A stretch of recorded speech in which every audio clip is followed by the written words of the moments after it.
Hey, everybody! What? You spun Oh, around. You did yeah, the spin. spinning move, the opening spinning move. Yes. It's for Wow. style points and to surprise people. But That, you surprised me, so oh, I was yes. the surprise, not the other way around. I will do that once in a while.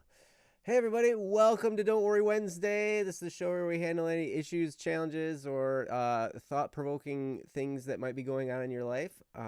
We would love to talk about them. Uh, and yeah, we are not professional counselors, therapists, or anything like that. We just want to help you out and be a friend. And we know that you're awesome. And we know that you're probably likely smart enough to figure a lot of this stuff out on your own. But sometimes it helps to have a little bit of perspective, but most of all, some encouragement along the way. It goes just so far to have some friends in your corner. And that's mostly what we want to do.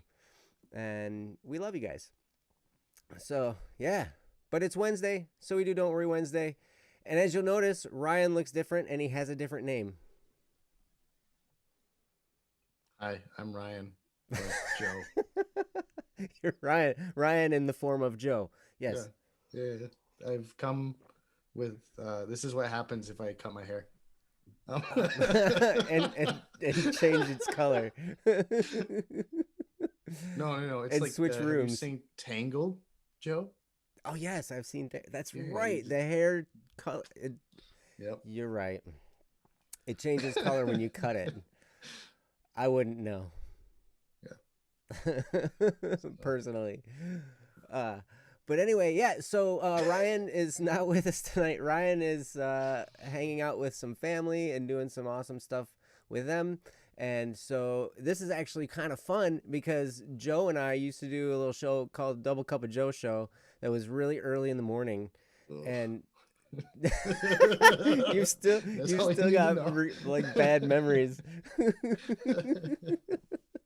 was we lots of fun though. oh yeah, it was a great way to start every day at what we have to get there 5:30 in the morning or something like that. Oh yeah. It was pretty early. And I'd always be biting my nails because Joe didn't like getting up in the morning. Yeah. Well, And I'd be dude, sitting when there did we like, do it? are we gonna do a stream today? Am I gonna go by myself? Oh, there's so many days I got up and it was like I don't even remember knocking out my alarm, but like my alarm was on the floor and stuff. I was like, I must not have liked that morning. Oh, we had a show I because remember we one do. time you joined the chat like partway through when I just was doing it by myself. Hey guys. That was awesome. Oh, we had some good Uh, memories. It was a good time. But anyway, yeah. So we're gonna do Don't Worry Wednesday tonight, and I tell you what, for you couldn't have come on a better night if you're here, because Joe is a very very wise man, and so when we turn topics over to him, uh, he's gonna be able to help out a lot and offer a lot of perspective that you might not normally get on this show, which would be pretty cool. So yeah. So it'll with be us, different at least. huh? It'll at least be different. Well, of course it'll be different. It will be unique Yes. and wonderful. And with us as our chat room hostess and keep us on track person, Princess. Hello, Princess. Hello, Joe, and hello, other Joe. Yes, Yeah. Joe and other Joe. Joe and Jojo. All of the I, Joes. all the There we go. Joes. At Yep. least an other Joe, like Frost said the other day. He did say that in the chat, didn't he? Yeah, You can say, but that could be said about me if someone is talking to you. I know. See? So like if someone's talking to you, then I'm other Joe, right? It's true. Yeah, see. So that's okay. It's just because he was having a discourse with me in Discord, a Discord discourse, if you will.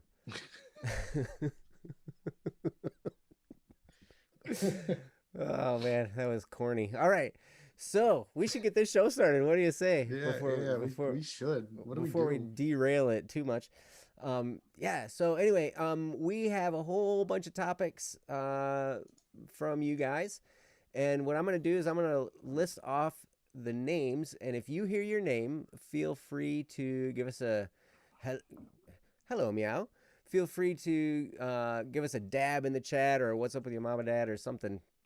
Let us know you're here, and we'd be happy to handle your topic. So here is the list: Ian Lam, Pear, Ezekiel Games, Dracon, Lord Francium, LG, Toast, Anonymous, Garrow, Ash, Immature Success, and Baca. And I'm pretty sure Baca is here. Double the Joe tonight was your last comment. That's right. It's Joe and Joe. But Oh, poor Mark. Yeah, sorry, man. There's plenty more. Don't worry, you have options. There's always another cup, as they say. Ah, yes. So Baca, since I know you're here, I think we'll probably start with that one. What do you think, Joe? You think that's a good idea? I think it's a great idea. I think it's a great idea. All right. Yeah. Why start with anything else? Yeah. Well, let's start with Bacchus because it'll be awesome. Mm-hmm. All right. And there's a link in the chat for you there. Let's see here. And that's it. Uh-huh. All right. And then, yeah. So you can click the link and go to it and read along with Princess. Hi, Kendra. Hi, Kendra. I'm sorry, Princess. Were you ready? Were you ready to go? Yes, I just gonna type in welcome Kendra because Kendra just appeared, and I wanted to say hi to Kendra because I love Kendra. Yeah. Kendra is great. Anyway, Kendra is hi, awesome. Kendra. Struggle to make a routine from Baca. I have been trying to get into shape and lose some weight. I have lost some weight, but I am struggling to keep up with my exercise routines. This week I've been avoiding it due to hot weather, but I'm afraid I won't get back into it when it cools down. How do I keep up with the exercise routine? Baca. That is a great question, Baca. And that is one that I'm sure you would imagine most people in the world struggle with. It is not easy to maintain a consistent discipline when it comes to exercise and actually when it comes to just about anything. So then really how do you do that? And yeah, I mean, I've had to teach myself this by trial and error and failing at it a bazillion times. And then sometimes I'll go for a while and I'll be really good and on track and everything. And then, oh, Joe, did you freeze like that? I thought you froze, so probably. That was a great face. That was a great face to freeze on. You were like, you had the one eyebrow up, like, Yeah, that's exactly how I felt. But yeah, this is definitely a struggle and one that we could all work on and get better at. So I'm going to get out of Joe's way and let him take off. So Joe? Yes, I think it's a great idea to start with the person who feels really attacked by this question. Kendra talks about her sister who gets up at 6 and forces herself to go when she doesn't feel like it because it makes her feel better. That's fair. And I think she gets at something that we can talk about when it comes to routines. There's two types of routines that you can get in, and the first, of course, is as Kendra talks about, the routine of habit. And habit-based routines tend to last longer if there's something that you do over and over and over again. I don't know if you're like me, but then you feel like you're very compelled to do it. Like, I don't know if anyone's got up in the morning and been like, oh, I'm really tired. I need to drive into work, even though they don't have to that day. And so they get up and they drive halfway to work and they're like, oh no, it's a holiday. I've got the day off or something like that. Like you get into this habit where, you know, your body kind of goes on its own and you don't have to force it. Your body just kind of forces you to do it. You just get into doing it. And that's kind of the habit that Kendra talks about. That particular version hasn't worked out very well for me because of if you create a habit based on routine, if your routine changes, your habit then changes, right? So, for instance, if you move, and I've moved many times in the last 5 years. So, if you move, then you've broken the routine, which starts to fight your habit. So, what I have found to be more successful, note that I'm not exactly talking from a place of somebody who's gotten to the gym every morning for years and years and years. I'm talking as somebody who lost a lot of weight, kept it off for a long time, and then habits and routines changed.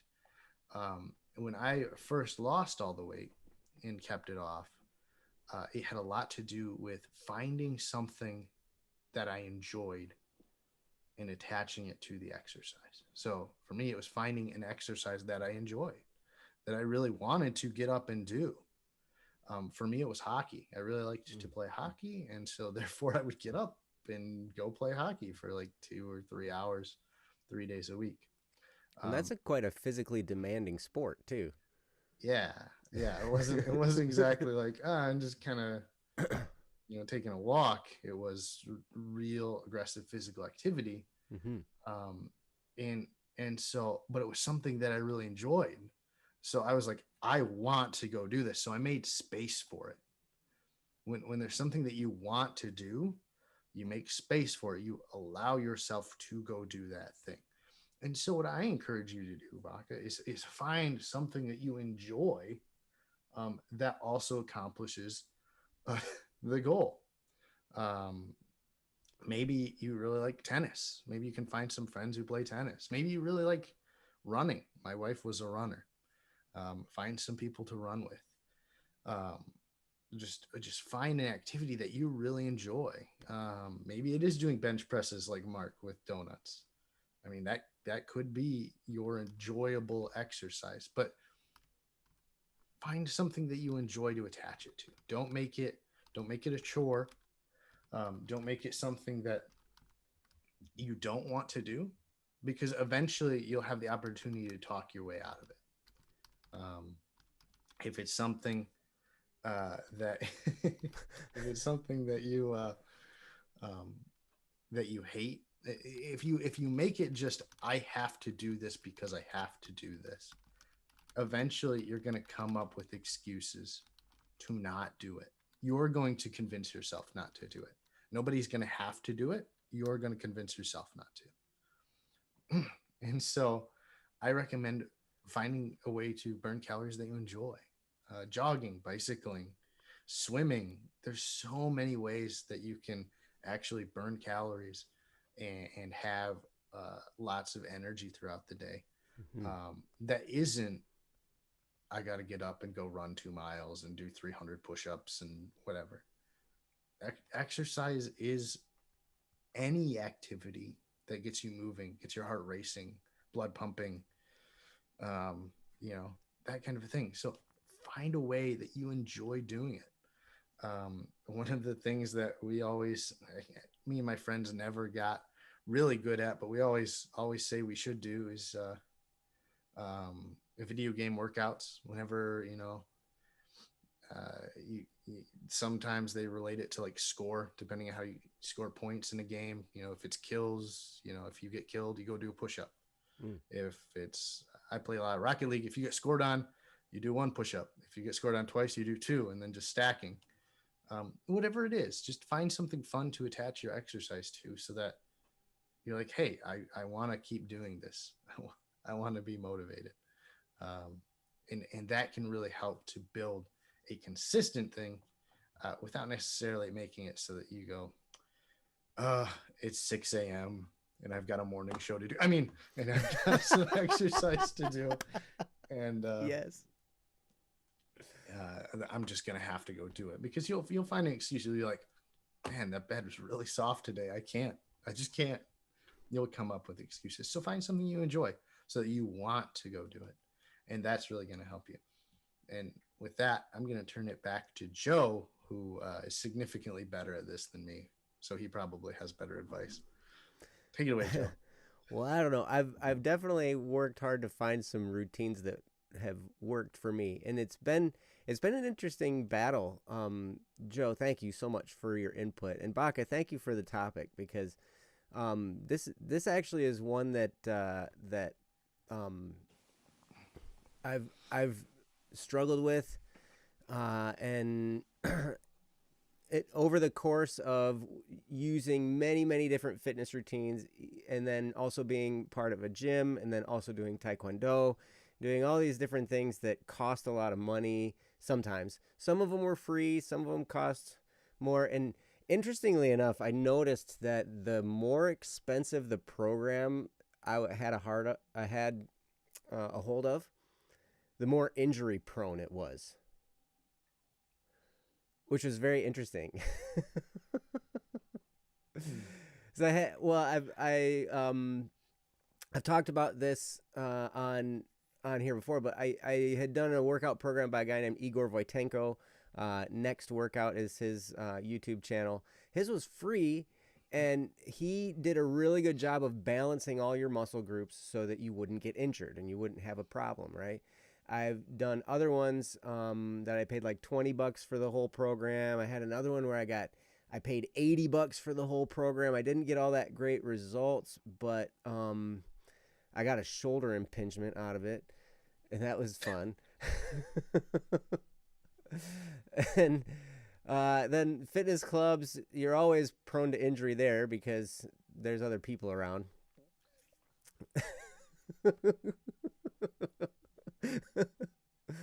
And then the most expensive that I ever was a part of was taekwondo, and there you're fighting people, so obviously you're injury prone there. Got a broken toe out of that, all kinds of bruises and kicks to the face and stuff, But I actually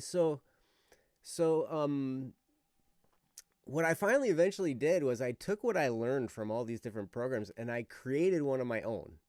And I created it in a way that would solidify the habit for me as quickly as possible. Now, for me, that meant I would have to do it 6 days a week, because that, what do they say? It takes 28 days or something to develop a habit, right? Yeah, something like that. So if I figure if I'm doing 4 days per week or 6 days per week, I'm probably going to get to 28 days faster if I'm doing 6 days per week than 4, right?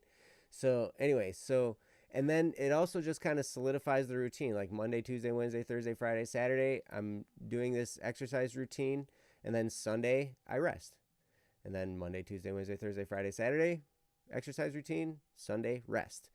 And so that was one of the parameters when I was making it. Another parameter was I wanted it less than a half an hour because I don't have time to spend. Like, I remember going to the gym and watching people lift weights for like 10 seconds and then stare at themselves in the mirror for like 4 minutes and flex their muscles, And I'm like, man. And then also, when I did swimming, that was one of my favorite exercises ever, was swimming. I was on the swim team. And so I would always go swim. I would have a membership either at the YMCA or someplace and use their pool. But I found out between going there, changing your clothes, getting in the pool, getting used to the water temperature, doing your workout, getting out, showering, depending on what day it was, maybe you sit in the steam room, maybe you sit in the hot tub. These things all take time, and I'd spend like 2 hours at the fitness club, and I'm like, holy cow, this is just eating time away when I've got other things to do. And so this workout program was like, all right, I want it to be less than 30 minutes. So each workout is actually 23 minutes long. It's 6 days a week, and there's no equipment. The only equipment you need is a towel. And if you don't have a towel, you can use a pair of pants. That works too. And if you don't have pants or a towel, there might be something you need to get. But and then also the other parameter was I want it to be able to be done in the space for you to do a snow angel in. So like basically if you can sprawl out on your floor, you have enough room to do it. I wanted to make it as easy as possible. You know, for me, I didn't want to have to get a whole bunch of stuff out and then put it back away. I didn't want to have to like clear a big space out of area for me to do this in. I didn't want it to take a long time, and I also wanted to develop the habit. So that's how I came to the program that I designed. And actually, I've started actually releasing them on YouTube already. They're one of my friends said, "Hey, I really want to get in shape, and I really need to start soon and immediately." And I was like, I've got all these workouts that I've just got to edit the videos and then put them out there. And I'm like, well, that spurred me into action. So now it's there. And phase 1 is now in there. Anyway, so if on YouTube, if you look up Home Free Fitness, that's my YouTube channel for that. And you can go check it out if you want. But anyway, I think the more you can, if you're going to create the habit, like I was getting at the beginning, if you can do it as often as possible, but for exercise, you definitely want to have at least one day off, right? And you might want to take, depending on the program that you have a hold of or what you're actually doing, you might want to take more than one day off. If you're doing like really intense strength training, you might want to take more than one day off. You might want to just go every other day, right? But everything that I was doing was calisthenics. There's no weights involved, so it's like, well, you could do this pretty consistently. If you're running or jogging, yeah, you could do that every day. But I would encourage you to take one day per week off and rest. Get that into a routine as well, because, you know, we were designed to take a day off per week. And so anyway, as far as developing the habit, I would do it as many days as possible. Take one day off. And then by the time you get to like 5 weeks of doing this, you will have developed the habit and it will be sunken in. And it will be much harder to let go of at that point than it would have been before. So anyway, I guess that's what I have for right now. Joe, did you have anything else to talk about with this topic? No, but Princess shared Home Free Fitness. Is that you, Joe? That's me. Is that the what is Home Free Fitness? Let me is click that it. Where you hop out of the No, those are the workouts. These are the workouts that I did, that I made. This is phase 1. There's no music on these yet. I'm gonna have a couple different soundtracks. I think I'm gonna have a Static P soundtrack for one, and then I'm gonna also have I'm gonna probably do a single dual soundtrack as well. Nice. But yeah. But yeah, I didn't actually have anything more to add. Just that, you know, what all of us are unique in the way that we think, in the way that we do things. If something works for you, do that. Like, what works for me is going to be different because that's how my mind works. What works for Joe is going to be different because that's how his mind works. What works for you might be completely different than both of us. And that's okay. But whatever works for you, go ahead and do that. And that's really going to help you to just stay with everything. And so we encourage you, hey, good, we're glad you're trying. You know, I think you said you were jogging a mile, listening to some music. Like, that's great. That's fantastic. Like, everything starts somewhere, and you know, I always recommend competing with yourself. Mm-hmm. That's a great way to keep track of how you're improving. And also, to just kind of give yourself that little extra push, like, I'm gonna beat yesterday. Um, and sometimes that can be a little bit of a bonus as well. Just make sure you kind of give yourself the grace of, if you're sick or something, you can run slower. Like, it's okay. You don't have to You be. can run slower. You don't have to. You don't have to be faster every single time. Okay. Also, be mindful of your body if it gives you signals. Like Mm-hmm. every body is built differently. Some bodies are really built for like powerlifting, like high power, high endurance. Some people are high endurance but low power. Some people are low power, low endurance. Like, so just keep in mind that you might not be built for every type of exercise being something that is a good fit for you. So just keep that in mind as well. Mm-hmm. And don't try to overstrain yourself trying to do something that you may not be there yet for. Right. Even if you can't do push-ups, there are videos that can teach you how to do a push-up if you're as weak as I am and are unable to do a full push-up, full real push-up. I can do it on my knees, but Mm-hmm. Yep, a really great resource for that is there's hybrid calisthenics.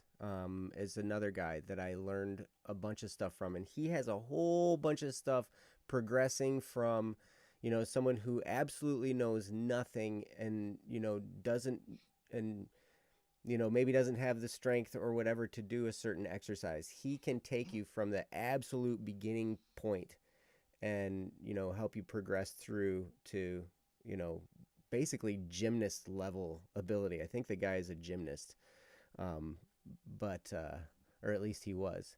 But yep, I've learned a lot from his stuff, and he can help when it comes to that. I'm part of me, I'm really into body weight only stuff, partly because it's cheaper and it's less drag, But then the other thing is it's a lot less injury prone, because you're working against your own body. You're working with your body. You're not adding anything to it. A lot of injuries come in when you add something to the equation, like you strain something extra because you tried to lift too much weight, or you get a hernia because you tried to pick something up that was too heavy. All kinds of things. But when you're just working with your body, you're less prone to injury. But like Princess said, learn to pay attention to your body. If you are running, baca, and you feel like you're going to pass out and you start to see stars and your face gets all tingly, it might be a good time to stop. Maybe put your hands up like this and breathe, and make sure you exhale.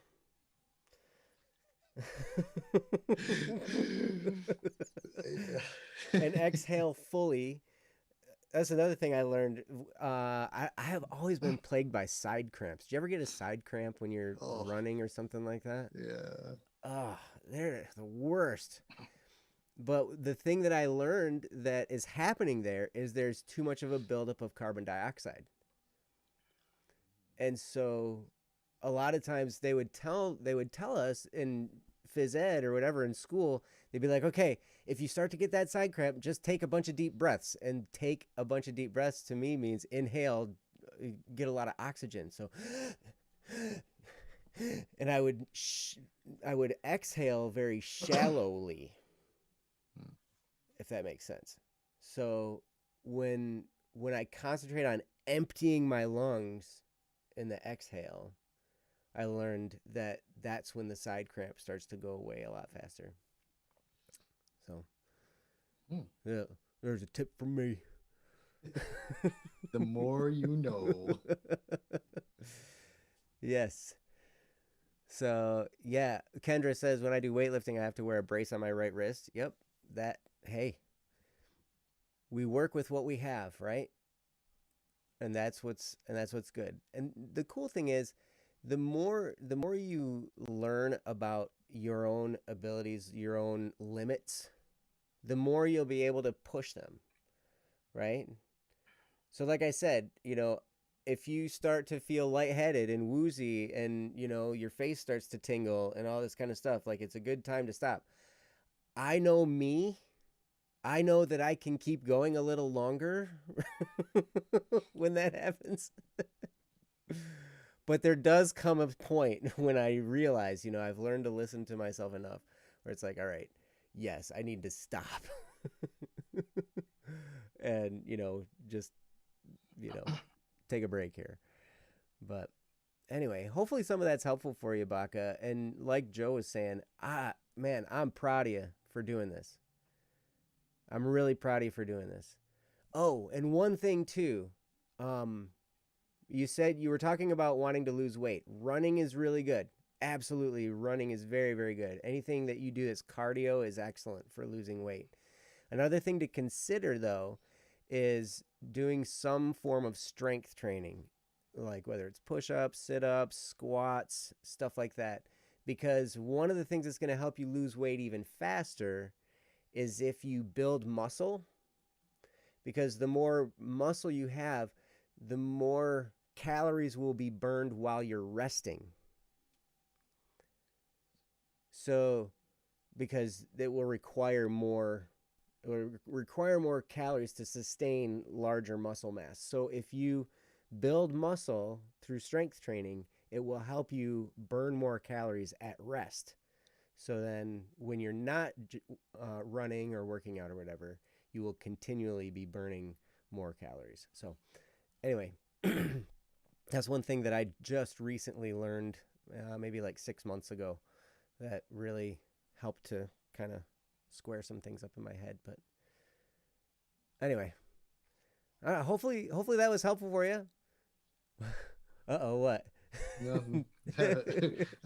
you said recently, funny? You said recently 6 months ago. And I'm like, okay, boomer. 6 months is like half these people's lives here. Dude, so. When you're old as me, I was in Discord with a friend, you know, and I was talking to him, and I was like, yeah, I put a response on this one spot. You could check that out. It was really recent. He was like, dude, that was 19 days ago. That's not recent. I'm like, what?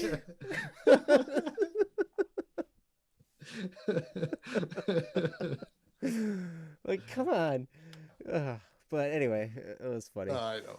So, I was like, when you get to be my age, man, seasons change like this, you know, like, man, now it's already summer. It's going to be fall, like tomorrow, you know. Right. Well, I mean, like, it's funny because I've been thinking about it as you get older. Like, if 1 year when you're 20, an entire year is 5% of your life. But by the time you're 40, it's only 2%. Mm-hmm. So it's like, it means even less as you get older. So that's just an interesting tidbit about life as you age, you know. Mm-hmm. Time is shorter. It goes faster. Yeah, it goes faster. It does go faster. It does not slow down. Stop snapping my fingers. What are you talking about? See, I can do this because I'm the producer. Mm-hmm. And you can actually hear it. If Joe snaps his fingers, you probably can't hear it because Zoom will... Are you snapping? I did once. Yeah. Oh. See, Zoom will try and catch it and get rid of it. But haha, I'm direct. We're in third spring. Also, Mark, I am second Joe. You told me hello, third Joe. Because you're Joseph. Yeah, but who's the second? You're first Joe, right, Joe? No, you're first Joe. I'm second. You're on the top. Okay. So I'm on the bottom. So you're first, then me, right? And then there's Joseph in the chat. What's the third Joe? Oh yeah. Who's on first? What's on second? Exactly. Princess cleared it up. Thank you. All right, thank you, Princess. I'm glad somebody here can keep us on track of some kind. Yes. Well, okay. Well, thank you, Baca. Thank you for thanking us. That's very kind of you. Best of luck. Do what you got to do. And yep. And if you have forward to any other questions, I think Joe's gonna say any other questions you might have or anything else. Feel free to reach out. Absolutely, absolutely. You've DM'd me before. If you have any other questions as you go along or you're running into anything, just shoot me a DM on Discord, and I'd be happy to research it if I don't know. Because I'm kind of into this stuff. But anyway, you're awesome, man, and yeah, thank you very much. So let's move on. What do you say? Oh, sure. All Sure. right. What? I will read through the list and see if any of you guys are here. We do have an anonymous one that we can do. Okay. Oh, Static P is known as Joe 3. Yes. But he's not here. Yes. Or is he? Or am I he? As we discussed earlier. Yes, you are he with shorter hair. All right. What are these other ones, Joe? All right. Here's the list of names: Ian Lam, Pear, Ezekiel Games, Dracon, Lord Francium, LG, Toast, Anonymous, Garrow, Ash, and Immature Success. And I think we could do the anonymous one, whether they were here or not. I think is one of the things that we could do. So I think we should go to that one. What do you say, Joe? Okay. And if we run out, I have one. So Oh, yeah, I'll ask us a question. you will ask. Nice. All right. All right, but let's do this anonymous. Oh, precarious. Raka. Welcome, Raka. Welcome. Yes, let's do this. Do I read it this time? How does this work, Joe? No, princess is the reader. Oh, okay. Unless you want to take it, I mean, it's Nah. long. That's stealing. That's stealing. I'm not a thief. It's all yours. That's right. You are way not a thief. You're a good accountant.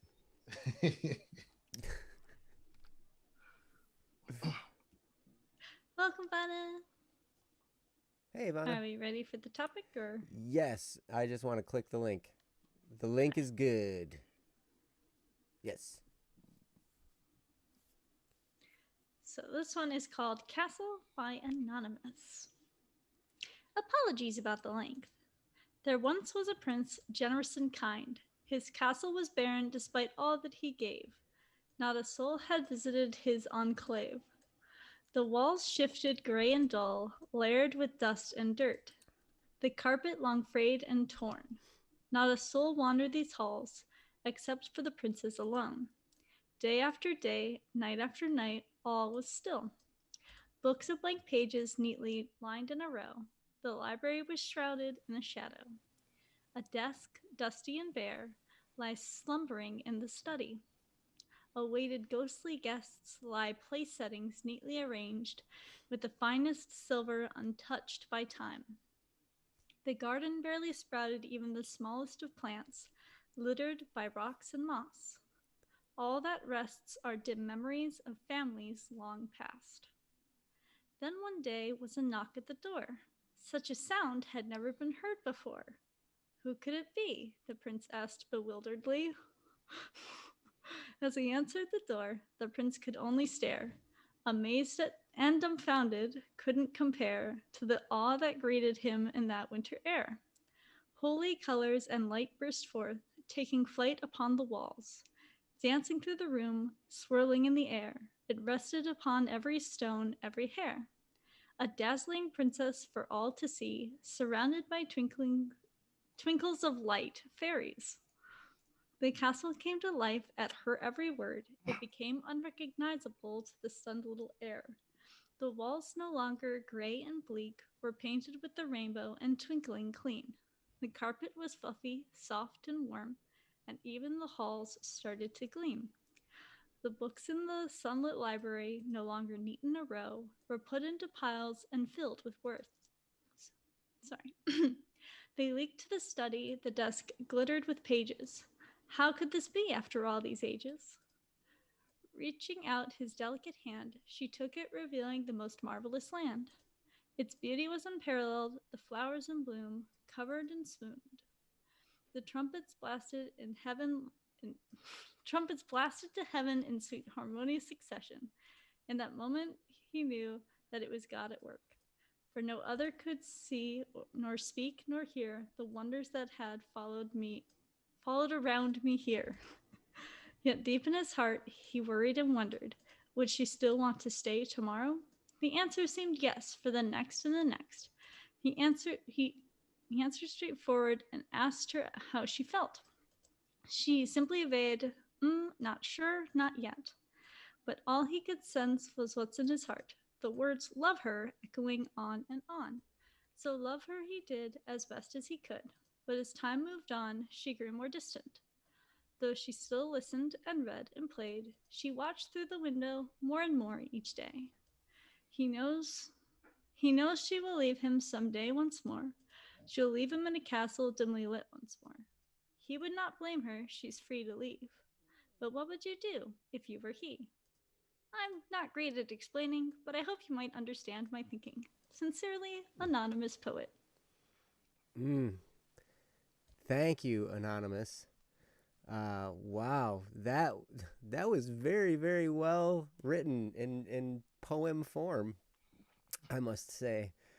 And I think I got the meaning. I think this is something that a lot of us can relate to as well. It sounds to me like you've made the acquaintance of a young lady, and you have feelings for this person, and yet she may not feel the same way back.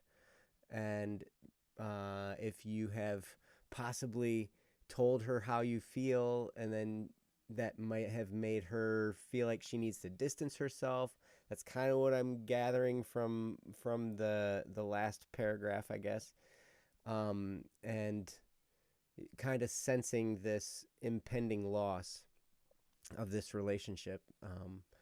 And that's a hard thing. It can be a really heart-wrenching thing to deal with. So, man, my heart goes out to you, because I've definitely been in this situation before, and I know how painful it can be, and I know how sometimes when we're dealing in matters of the heart, they can kind of take over our whole life, and just distract us from everything else that's going on, especially when it's as deep as something like this. So anyway, I will now get out of Joe's way and let him take a stab at this. So Joe, Wait. Why do I keep going first here? because that's your Thanks, Joe. job. I'm the host. You Oh yeah, get I'm to the you guest. talk Yeah, first. I remember. How Forgot long how has this it been worked. since you've subbed on this show? It's been a bit. It's been a bit. I think it's always been that way, but I'm still going to use an excuse. I'm going to claim ignorance. That's how we set it up on Double Cup of Joe show. I know. You're outing me. Oh man. Yeah, I But thought that'd be ingrained in your skull after that. After doing that every day. It was, but I wanted to pretend like it wasn't. I mean, heck of a poem. Mm-hmm. And we had other people who used to write like that too. I mean, really, really good stuff. So thanks for sharing. If nothing else, we got to listen to a great poem out of it. So Mm-hmm. there's definitely something to be said of meeting somebody who brightens your day. And it doesn't necessarily have to be a princess in a castle. It could be a neighbor, could be a friend, could be anybody you walk up to. And kind of gives you a day to look at. But one of the things I think is probably important to talk about here is the illustration of the castle, and how it changes from gray and dreary to colorful and brightly lit. And I have to ask everyone who enjoyed this conversation with us, which is it actually? Is it throughout the day? Which is it actually? Because one of the two things is true. Either the castle is brightly lit and colorful, and before he met this person, he only saw it as dreary, or it's dreary, and because of this other person, he saw it and it was very colorful. And what I want you to consider is the fact that for a lot of things in life, when we meet people who help us to see the brightness of the world, it is already like that. It's not necessarily a, oh, I met this person and now it is this way. It was always that way. Mm. It was always bright and beautiful and a wonderful place to live. You just perhaps didn't see it that way. And that's why it's great to, and I'm not by any means striking down that people can help you to see the beauty in the world. Far be it from me. Many people have helped me see the beauty in the world. But more that as you go about your life, one of the things you want to come to is, oh, that is the way that the world is. For example, we're talking about princesses. I'm going to talk about my wife because I'm married, and she's downstairs. When I met her, I can definitely tell you that this feeling was there. Like the world seemed brighter. You know, I smiled a lot more around her. Like life just seemed that much better. And one of the things that I found out as I grew older, as we had a relationship, is it is not her job to make my world a brighter place. Mm. It never will be. She'll never be able to achieve that. And if I put that on someone else, I'm dooming them to fail. Mm-hmm. Because they're not going to be able to do that. Never mind the fact that the world is already like that, right? Like she doesn't have to do anything, and the world exists as this bright, wonderful place. But if I put it on her to make sure that I see the world that way, I'm dooming her to do something that's not possible. The world is a wonderful, brilliant place. And once you come to understand that, you can be the person who brings light and wonder to the world for someone else. And that way you understand, hey, if the world goes dark and gray again, it's not on this other person to get you back there. You already knew. Like when you think about it, you already knew that the world was a bright and beautiful place. You've seen it, right? You've seen the bright wonder that the world brings. So at that stage, you should know, okay, I just have to get back there. I can find that on my own now. They've shown me something beautiful. Now I just go back on my own. And that other person can be there with you and re-show you the wonderful, beautiful world that still exists. Or you can go and find it on your own.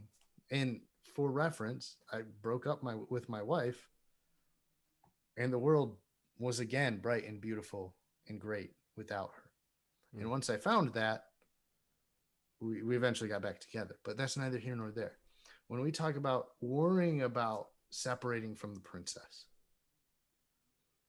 I want you to be concerned about, are you trying to say, hey, the princess is leaving, I'm going to go back to this dark, dreary world? Is that your concern? Or are you concerned about losing the princess? Because those are two very different things. Because the bright, beautiful world is always there, and will be there when the princess steps out the door, and will be there if she stays in the door. And so it's important to understand, okay, do I want her here because I want the princess here? Or am I more concerned about, I want to see the bright, beautiful, I want this bright, beautiful world.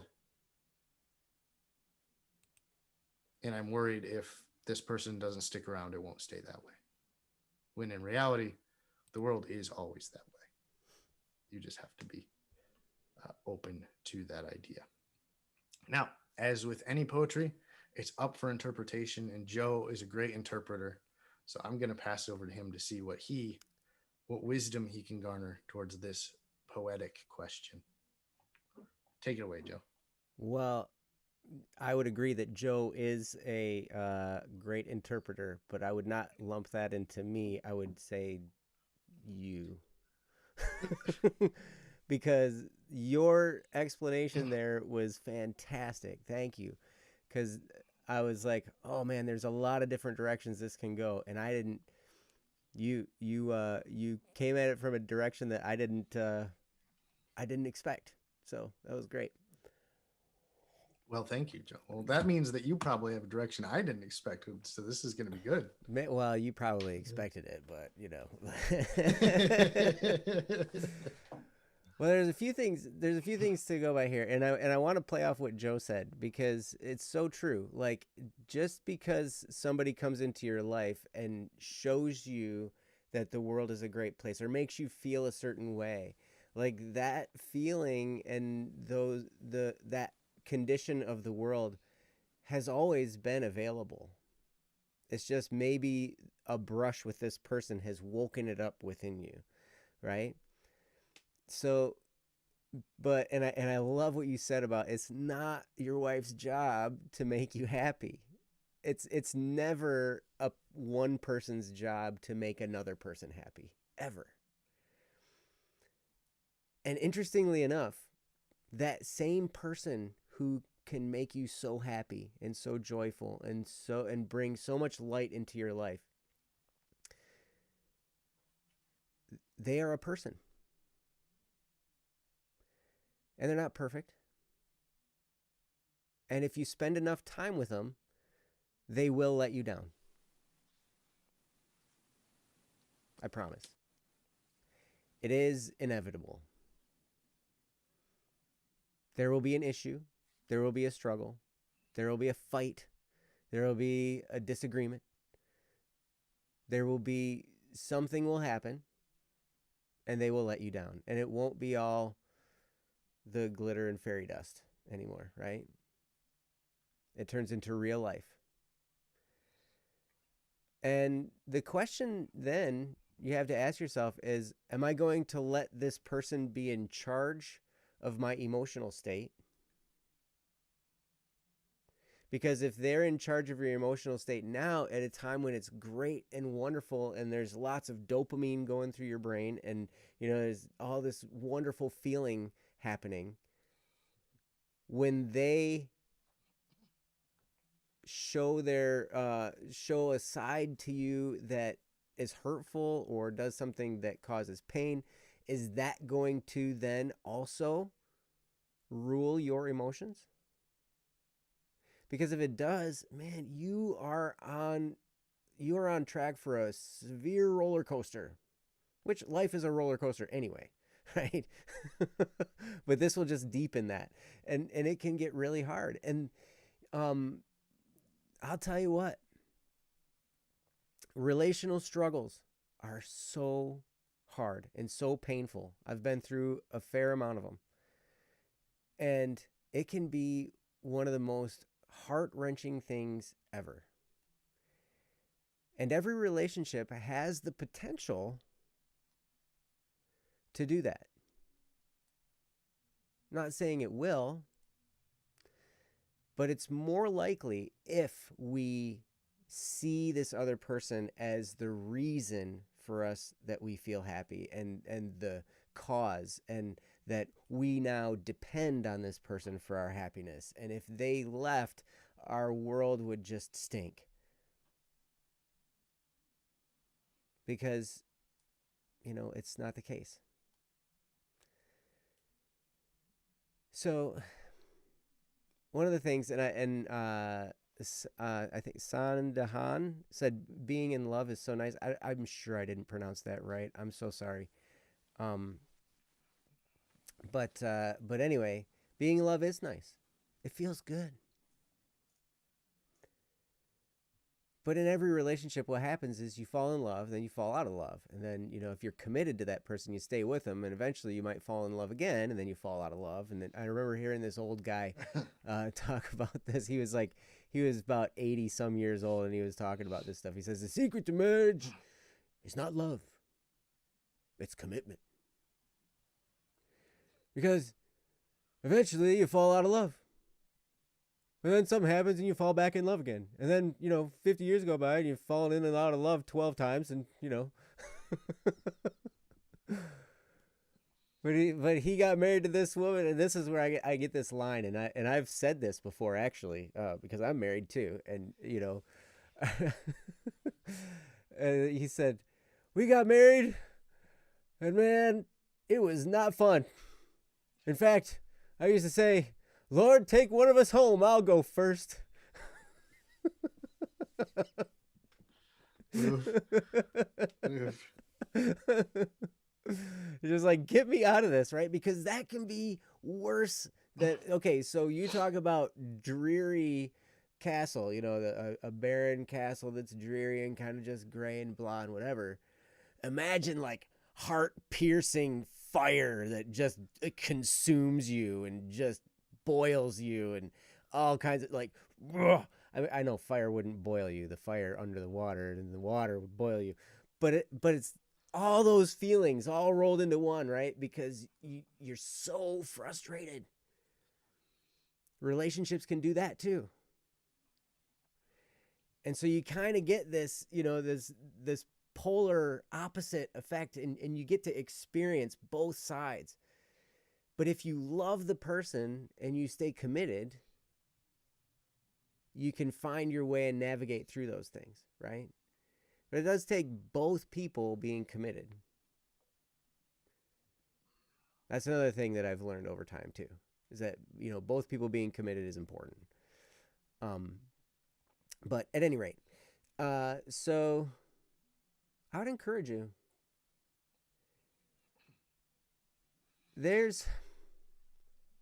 I've learned a lot from the Stoics. You know who the Stoics are?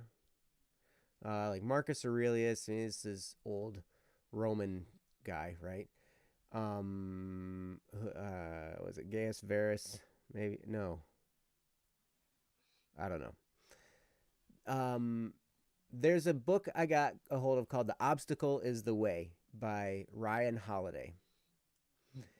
And it was very, very good. And it kind of opened me up a little bit to the Stoic mentality. Now, Stoicism, I don't know if Stoicism was a religion, but it's definitely not. When I think of Stoicism, I think of just the way of thinking. And it's basically a way of thinking that says, okay, the outside world is going to happen, and I'm not going to let it affect me, right? Like, and so what's built into Stoicism are these things of saying, okay, all that stuff's happening out there. That's fine. That's fine. You know, I know who I am, and I'm moving forward. And it's very, very helpful for maintaining yourself while you're in the midst of these emotional highs and lows that can come from this type of event happening, from someone coming into your life and kind of mixing up the pot, right? And all of a sudden your emotions are all like, ooh, now I feel all good inside and this is great. I remember being the best man at my friend's wedding, and at their wedding they had this huge disagreement at the reception. Some stuff happened there and it was not good. By the end of the reception, it was tough, man. And I remember talking to the father of the bride. He was kind of walking around. He was like, man, oh man, it's first day being married. They already got problems. And I'm like, well, of course they do. He was like, what? Like, he's looking at me. I'm like, yeah, of course they're going to have marriage problems. They're married. You get married, you have marriage problems. You're single, you have single problems. You know, you're engaged, you have engaged problems. You're dating, you have dating problems. You have a friendship, you have friendship problems. I mean, there are problems inherent in everything. But don't let the fear of loss stop you. And also, take a moment to ask yourself, am I feeling love for this person? Because Ryan and I talk about this numerous times. Love is desiring the best for another person, whether it includes you or not. You desire what's best for them. That's what loving someone truly is. And so, do you love this princess? Or is this an addiction for you? Because they can masquerade as each other. Actually, addiction can masquerade as love. I don't think love masquerades as addiction very much, but love is pretty pure. But, but addiction can seem like love.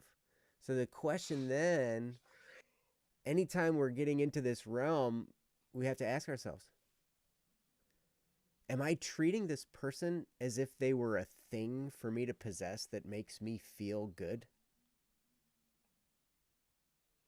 Because in that sense, now we're turning a person into an object, and that's not fair. And it's also not fair, like Joe said, it's not fair to expect them to make you feel good, to expect them to make you happy, and to expect that that's going to last for the rest of your life. Because it won't.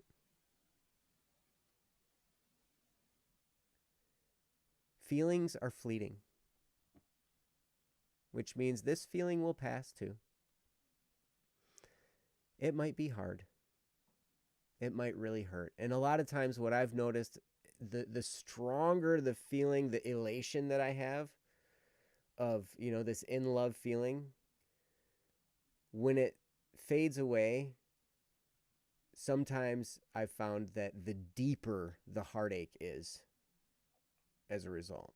So like the higher the peak, the lower the valley, right? So the thing to remember then is it's just another valley. There's another peak. And you can remember, what did I do to get back onto that peak? And Joe said some such wise words when he was like, that all is available to you. The world is beautiful without that person. And because it's not that person that brings beauty to the world, it's the world itself that's beautiful. They're just showing it to you, right? But that's still going to be there. And so I'd encourage you, hopefully some of that can help you to think through some stuff. But I've talked for a while, so I'm going to turn it back over to Joe. Joe, what do you got? Anything else? No. I think we've kind of covered it in terms of really relationships. Relationships are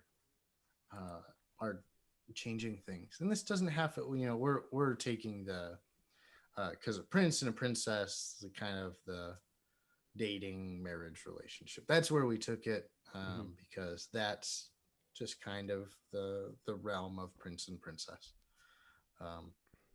But in reality, this is true for all your relationships. It's true for your friends. It's true for your family. It's true for really anyone. And one of the things to consider is this idea that I think Joe was kind of hinting at of like, hey, when they're gone and it goes back to being gray, like, and then on fire, it's like, okay, you went from being in a gray castle by yourself to now you live in a gray castle with a fire-breathing dragon that just chases you everywhere. Yeah, that's the princess that turns into the fire-breathing dragon. Yeah, it turns out it's not that's what I was talking Princess about. and the Frog. Yeah, the princess turns into a fire-breathing dragon and then chases you everywhere. Right. That's how it goes. Like in Shrek, donkeys. Exactly. It's exactly like that. That's how marriage is. We just wanted you to understand that. No, marriage is like Shrek. Yeah. What we mean is that we just don't want you to, again, unless in this instance the poet is saying that this person is a painter and literally just paints all the walls as they come into their life, which is highly untrue. I've never had anyone come into my life and go, you know what, I'm going to change your entire life around. That won't happen. They'll let you see things. You will make changes on your own, but nobody's just going to walk in the door and change your life. That's something that's going to, at the end of the day, be the result of your decisions. It'll be you. And so I just think it's really important that you understand that the world is already that way. And you have to take some responsibility for how things are. Vanna is talking about something I don't think the poet talks about it, but talks about commitment and perseverance, which is what Joe talked about, but also communication. Yes, it is very, very important to communicate. And almost always over communication is better than under communication.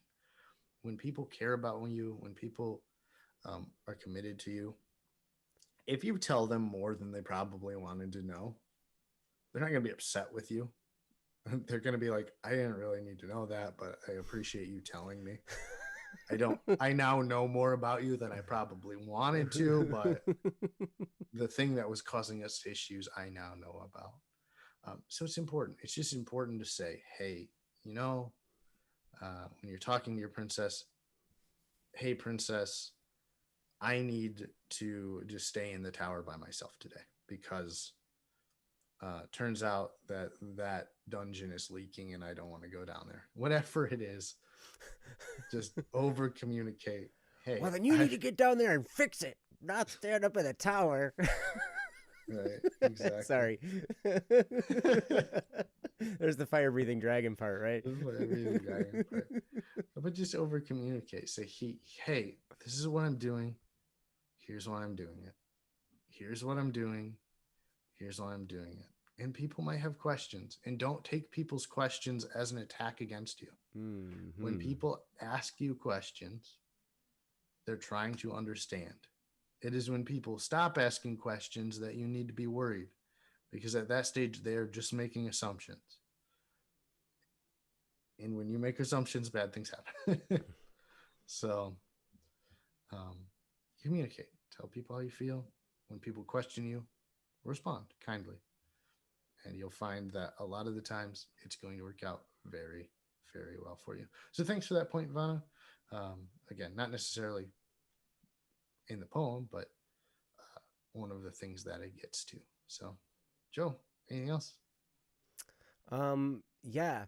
So Vanna also has Raka, I gotta say, even your problems have problems. Yes, that's true. Sometimes problems have more problems baked into them.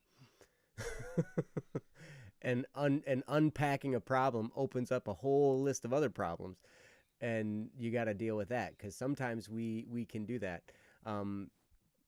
But Vanna, you said if you're worried about something, let your princess know, and you can work it out together. One of the ways to conquer a fear, loss, or otherwise is confronting it.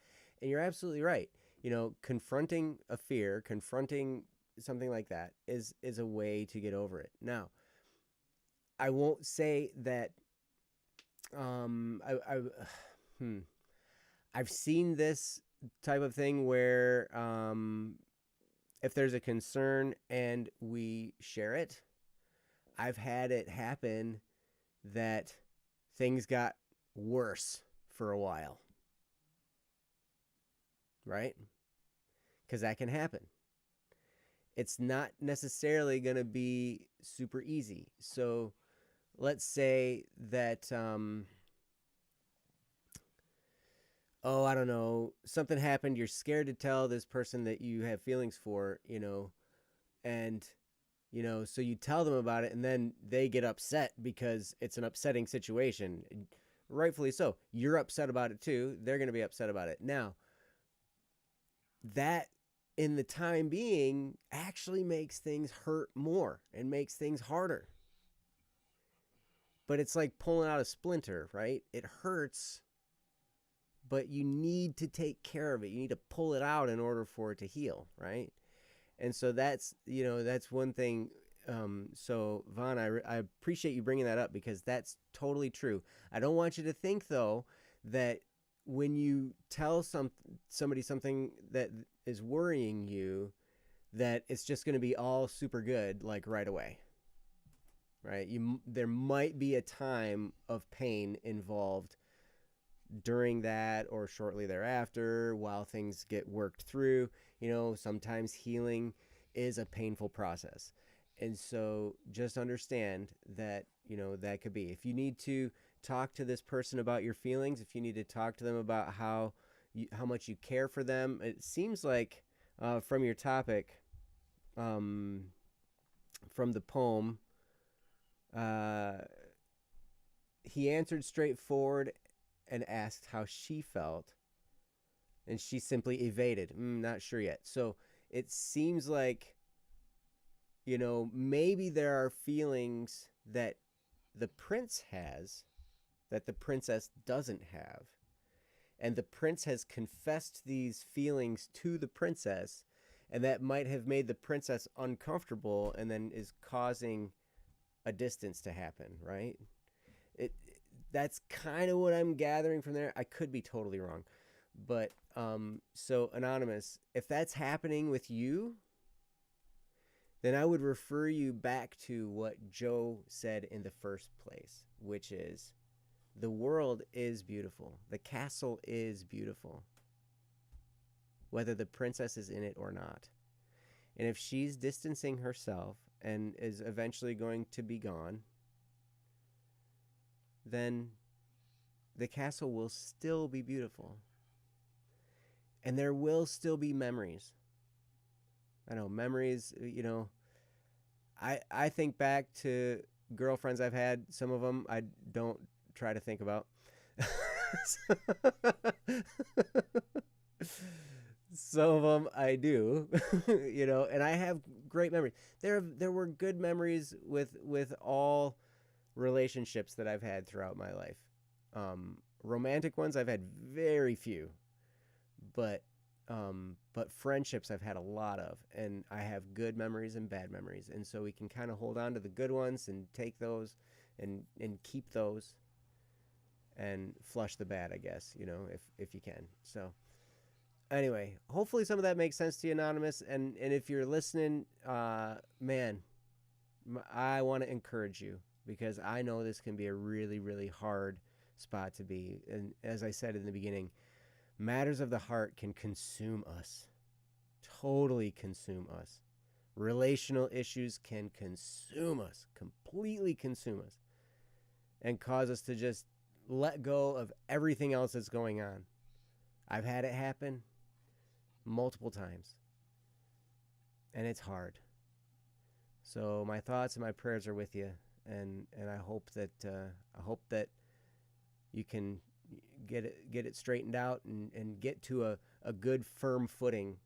And if you have any other questions or anything else, you can feel free to DM me in Discord. You can feel free to submit another topic for Don't Worry Wednesday if you want us to expound on it further. But anyway, I want to thank you so much for it, and also for how well it was written. It's quite beautiful. So you're awesome, Anonymous. Thank you. What do you think, Joe? Yeah, good. What do I think? I don't know. Yeah, what do you think? That's what I was asking. Oh, well, I think that was good. I appreciate their question, and good luck. We never know where life might take us. So I. Sorry, I am quoting things that I shouldn't during this live stream. All right, you never know. That is true. We take us, so we don't. It's beautiful. That's one of the things that makes beautiful. life beautiful. It's unexpected sometimes. Mm-hmm. So, yeah. But anyway, Thanks for the link, thanks, Princess. Perfect. Well, and thanks for the link for the book too. I really enjoyed that book. The Obstacle is the Way. It was really good. And then after that, because he had talked about the Stoic mentality, I got Meditations by Marcus Aurelius. It was written back in like 100 or something, or 200 AD. Like it was the time before Christianity had become the religion of the Roman Empire. So is it within the first 300 years AD sometime that Marcus Aurelius lived? So I think I could be wrong. Right. Either way, Roman Empire, long time ago. Yes, those people are not here anymore. Right. but the way of thinking is definitely really, really substantial and can help us out a lot. So anyway, Vana, no problem. You were a little one-sided in your presentation. Nope, no problem at all. So you're fine. Yeah, so I don't know. Should we go back through the list real quick and see if anyone's here? Sure. All right. We'll do that. So Ian Lam, Pear, Ezekiel Games, Drakon, Lord Francium, LG, Toast, Garrow, Ash, and Immature Success. If any of you are here and you would like us to do your topic because you have it in the queue, we'd be happy to. As always, you can post a topic in the chat. And I never said this at the beginning of the show. You can post a topic in the chat. You can send us a message on Discord. You can send us an email, dww@bss.studio. You can post it on our website, bss.studio. And yeah, I think that's about it. And Princess, I'm sure, gave all the links at the beginning because she was on the ball even when I wasn't. Right, Joe? Princess is always on the ball. So assuming that you aren't always on the ball, yes, she was on the ball when you were.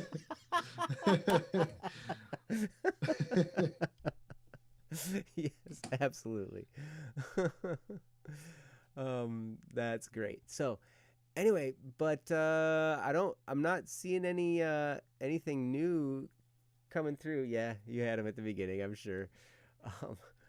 But Joe, you said you had a topic for us? You had a question for Don't Worry Wednesday? Topic, yeah.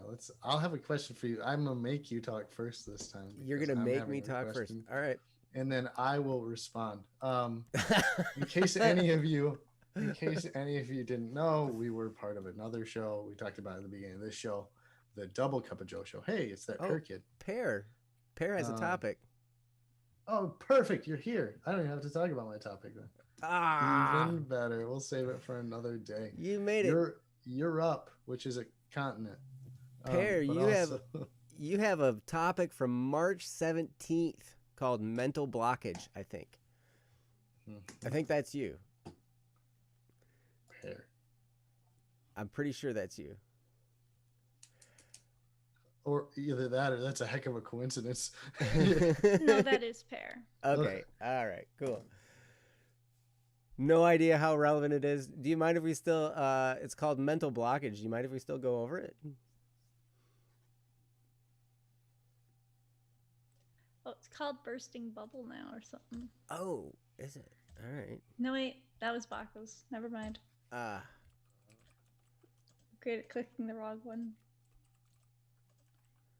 Or the link's the wrong one. Link's the wrong one. Hey, well, we're glad to see you.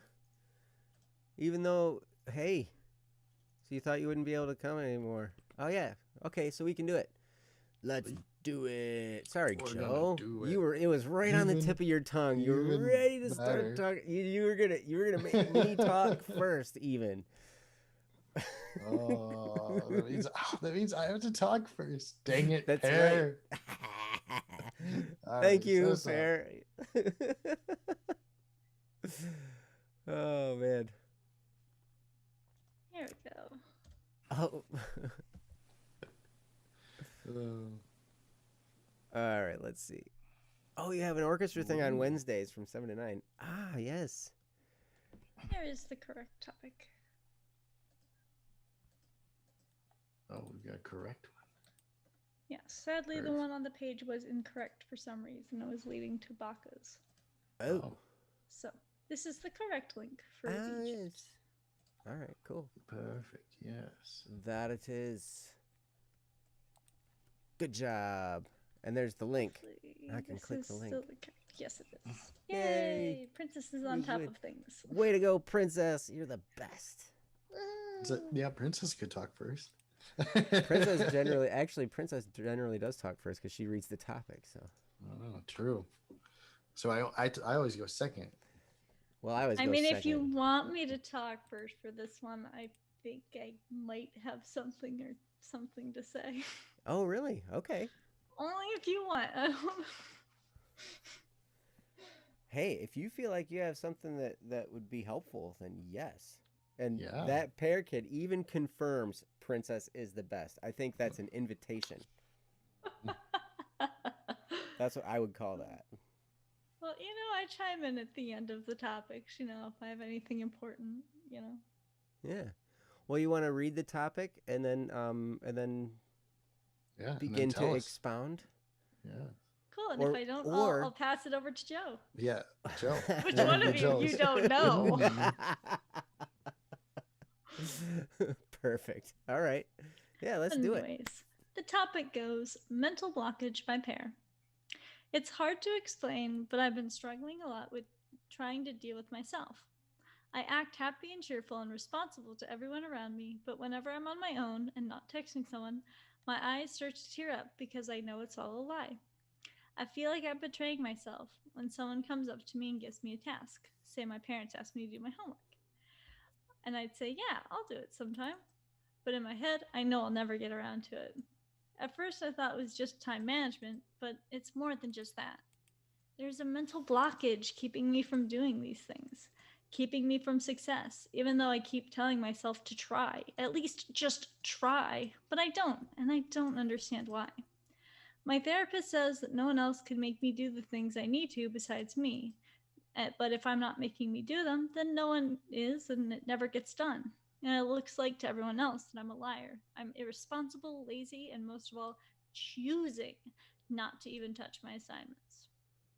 I'm beating myself up over and over again, but everyone around me sees this cheerful person without a care in the world who keeps herself busy instead of doing the things she's supposed to be doing because she'd rather play games and watch anime.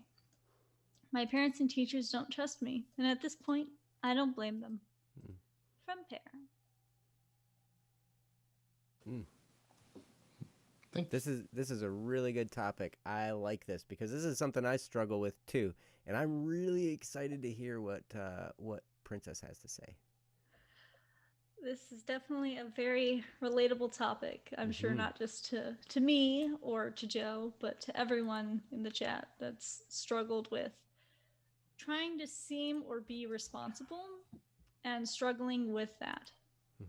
For some people, that's adulting. I know for me, my sister has a lot of mental blockages in her brain that goes on. And growing up, it was very difficult because, my mom would constantly be on her case trying to get her to do things like be on top of schoolwork, or, even be on top of eating because that was a struggle for her. And that was very difficult.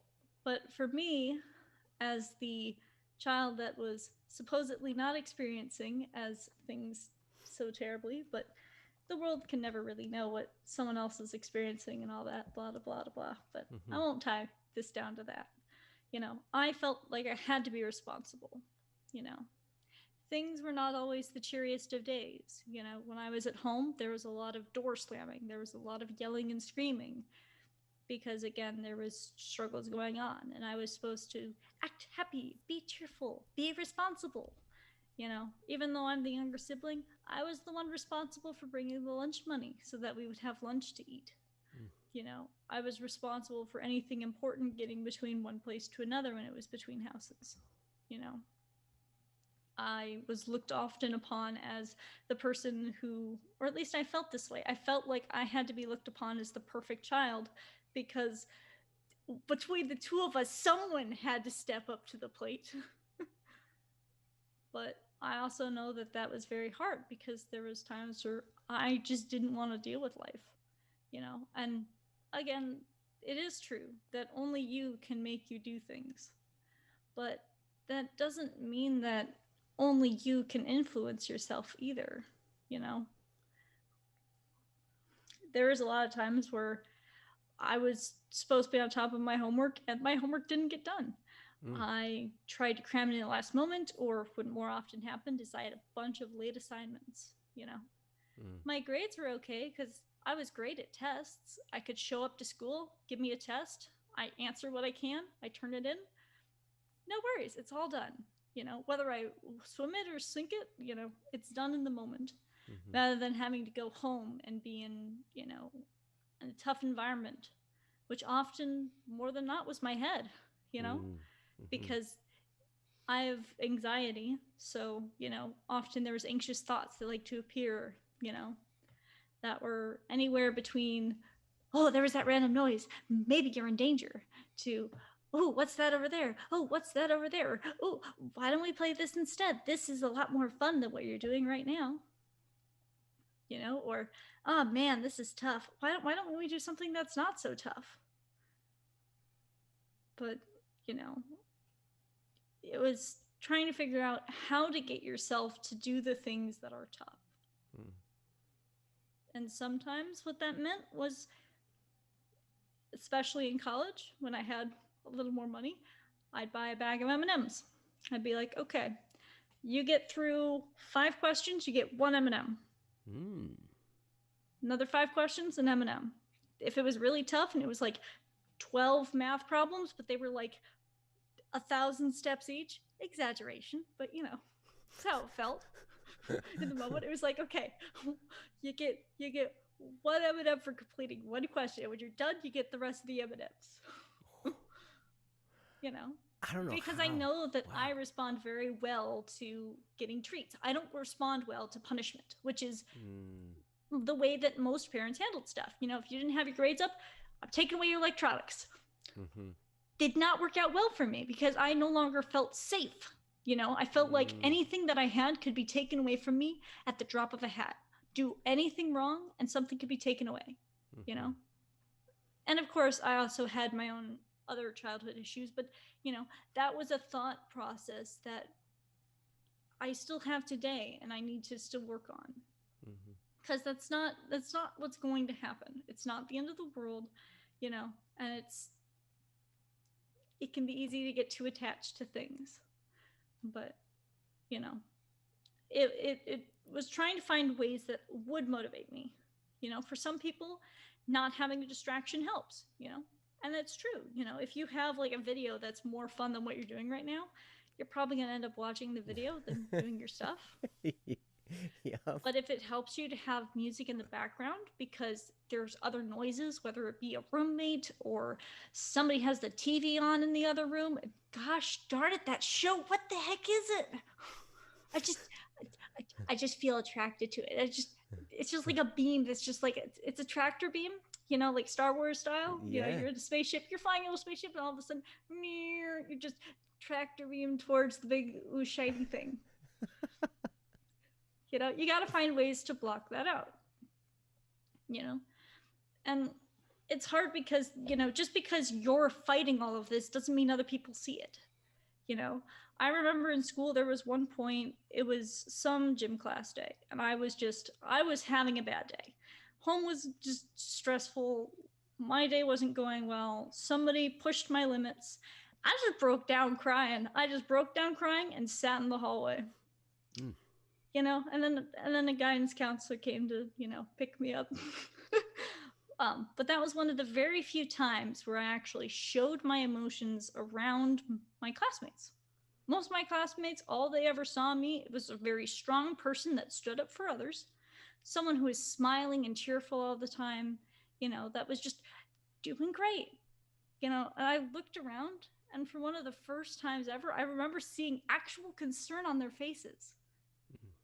Because they're people, and even if they aren't super close to me or whatever, they do have concern, Princess, Vanna is asking you. Princess is just describing all my problems with ADHD. Do you by chance have it too?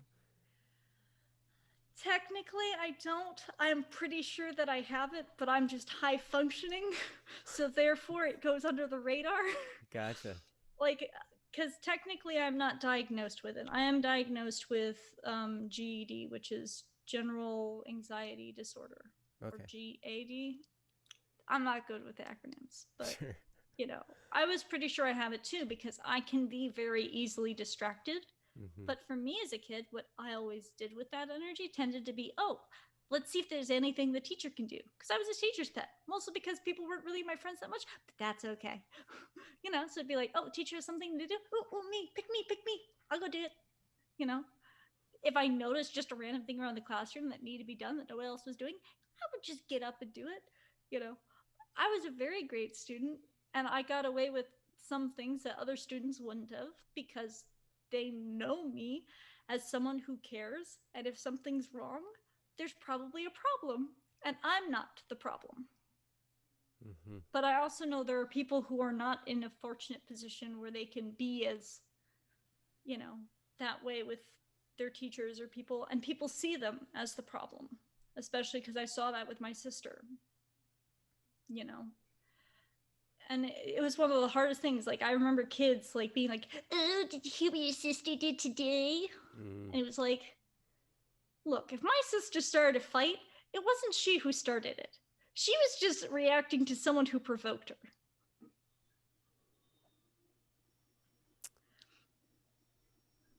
And it was hard because people saw her as someone who made trouble or went out of her way. And yes, she had responsibility for the actions she took, her response to it. Mm-hmm. But it wasn't because she was out there causing or starting the trouble. It wasn't because she was out there trying to be this whatever people seem to think of her as. Mm-hmm. It was because she was doing the best she could with what she had, which wasn't always the best tools for the job. And the other thing I want to touch on before I turn it over to the Joes, because I know I've talked for probably quite a while. I haven't been timing myself, but It's I'm wonderful. Sure I've talked I love hearing you talk. It's great. is about lying. And it's probably slightly shameful to admit this, but I was pretty consistent liar when I was younger. Mm. Now, part of that was, again, the cheerful sort of thing. Like, I felt like I needed to have that image, so there was times where I would lie for that image. That was not good, you know, because parents would ask me, "Oh, is your homework done?" My homework's not done. Yes, it's done.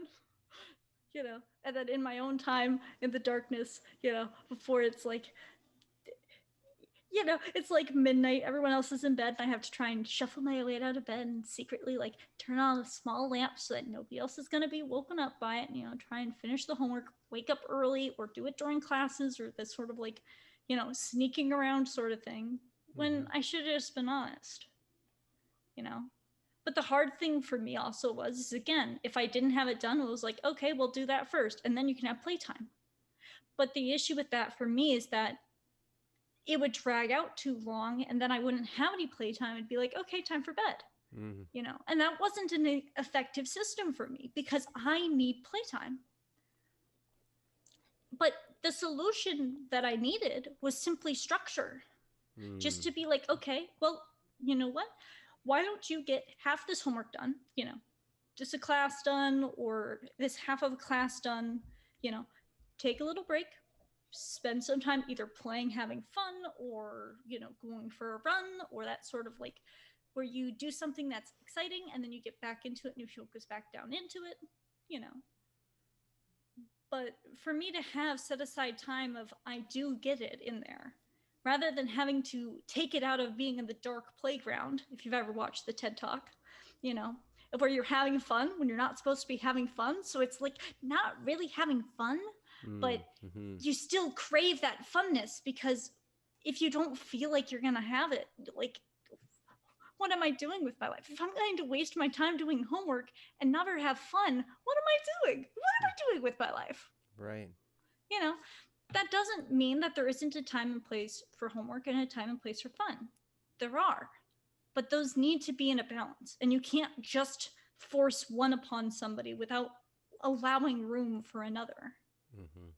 You can't just force play on someone and have no work because they won't be satisfied in a way that makes it good for them. Just the same for too much work. You know, I got back around from being the liar mode.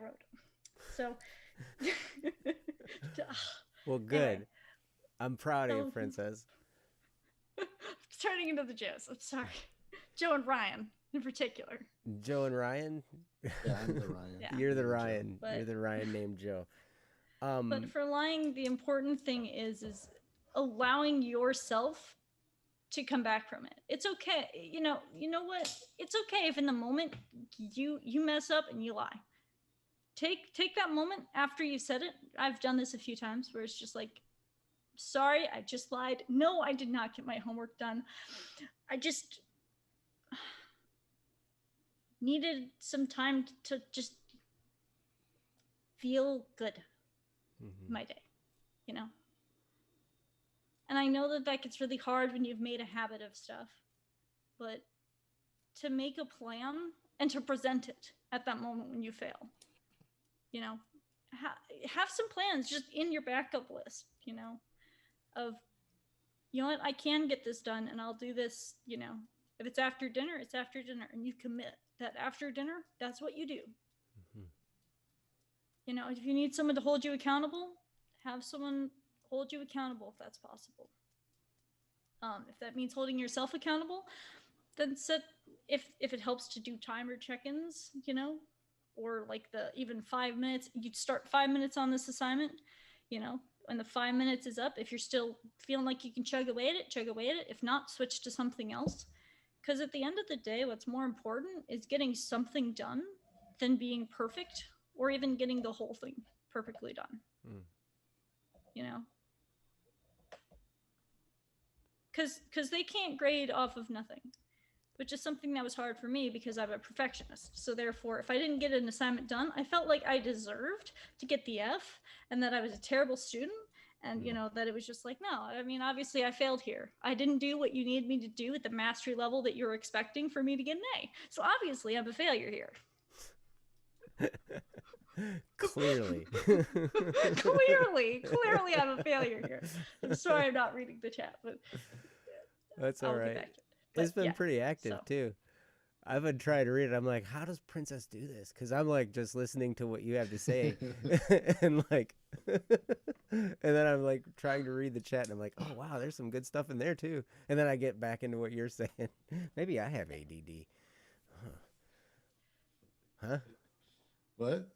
Yeah. No, and I understand it's hard when like family gets involved because especially with parents, they tend to end up as helicopters and they tend to do that sort of thing. And it's just very difficult.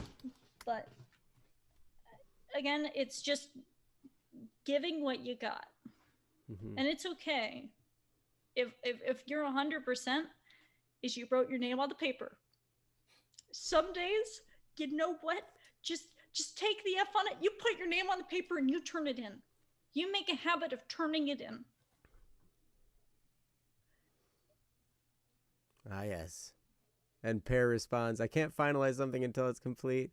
I find it extremely difficult to turn in a half-done paper. Yes, I understand. But, you know, again, they can grade you on a half-done paper. And sometimes you can go to the teacher and be like, hey, look, I had a terrible time. I just struggled. Can I turn in something maybe that's a little stronger, like in a few days, but at least can I turn this in just to get partial credit now and might be able to turn in something later? If you feel like that's something you're going to do or could do and are going to follow through doing better. And if you don't, at least you have something in there. Yeah.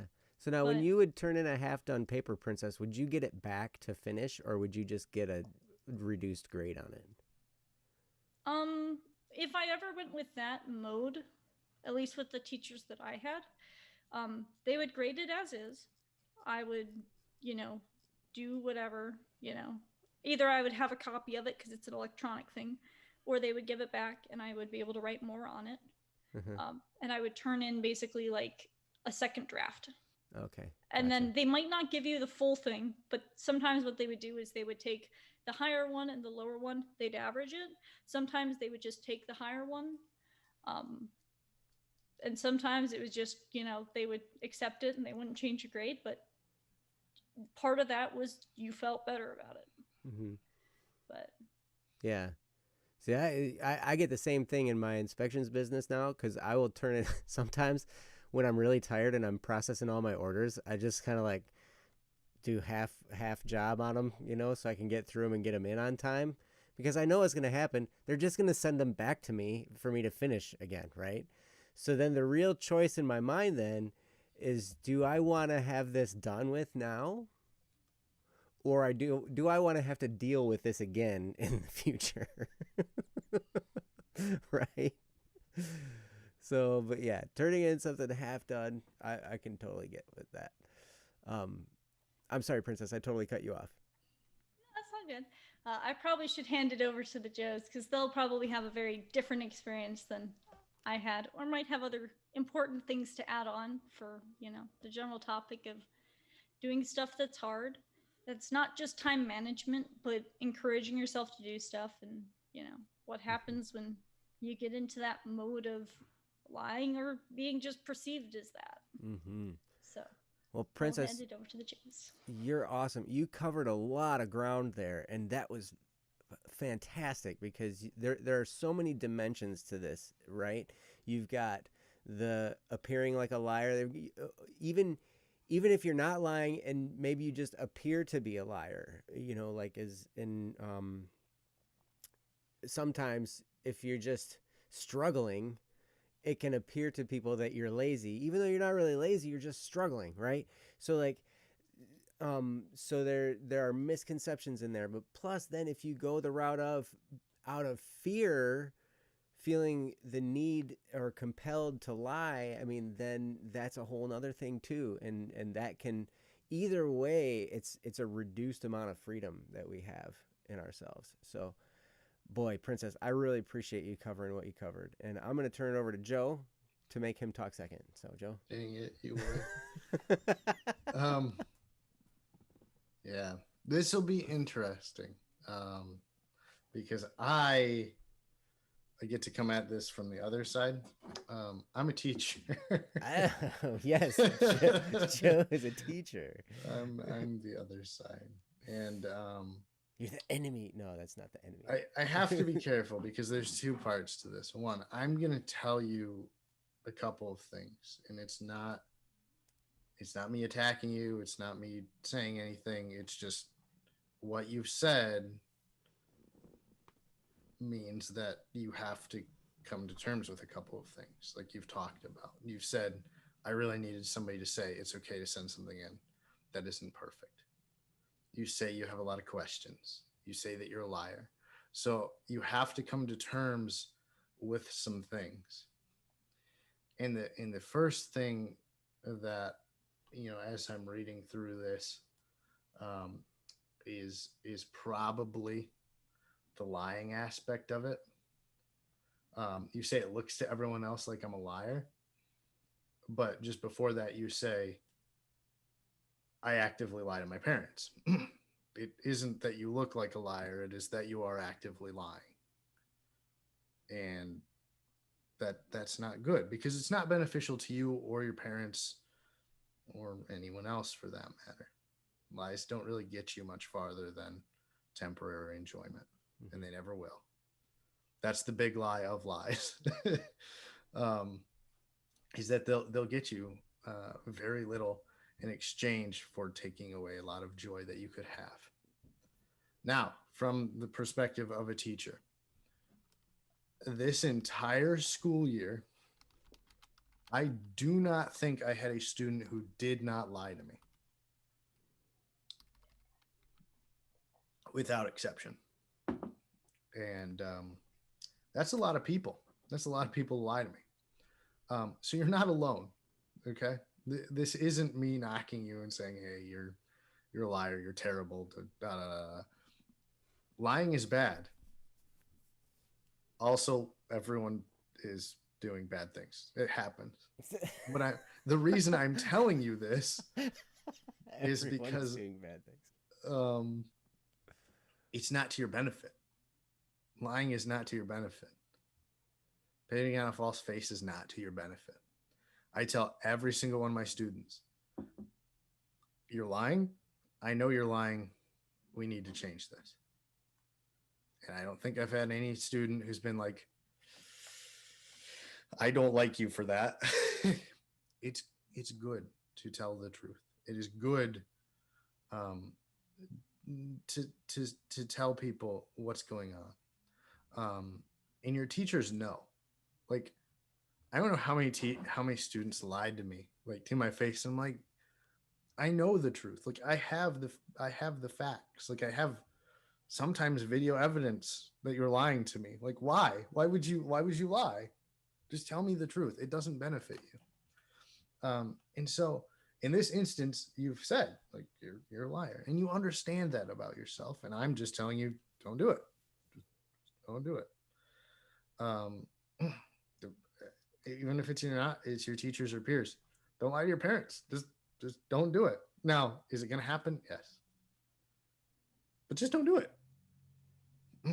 And it's definitely going to help you because on the back end, like teachers talk to parents. You know how many parents I talk to? I'm like, hey, your kid just isn't doing their homework. Like we talk to people. And did the parents say then to you, yes, they do? Oh, sometimes, yes. And that, but the nice thing is with the pandemic, like it was all electronic, and I'm like, here, like I would just show them my side and go, right. What do you want from me? Like they haven't turned it in. Right. Maybe they did it. They just didn't. Maybe they didn't send it. Yeah. And the other thing is, like, as a teacher, we're not trying to attack you. I think somebody put something up here about the syllabus. I think it was you, Pear. Have a specific policy for redos, like in the syllabus. The idea behind a syllabus is a contract between you and the teacher. It's a contract that says this is how the class is going to work. You know what's the dirty secret about contracts? They don't always have to be set in stone. That's dirty, Joe. The dirty secret of contracts. This is coming from an accountant. Yeah. Where every I has to be dotted. Is that so many people, if you set up a contract with somebody and say, hey, I'm going to do this if you give me this. That's a contract in its most basic form.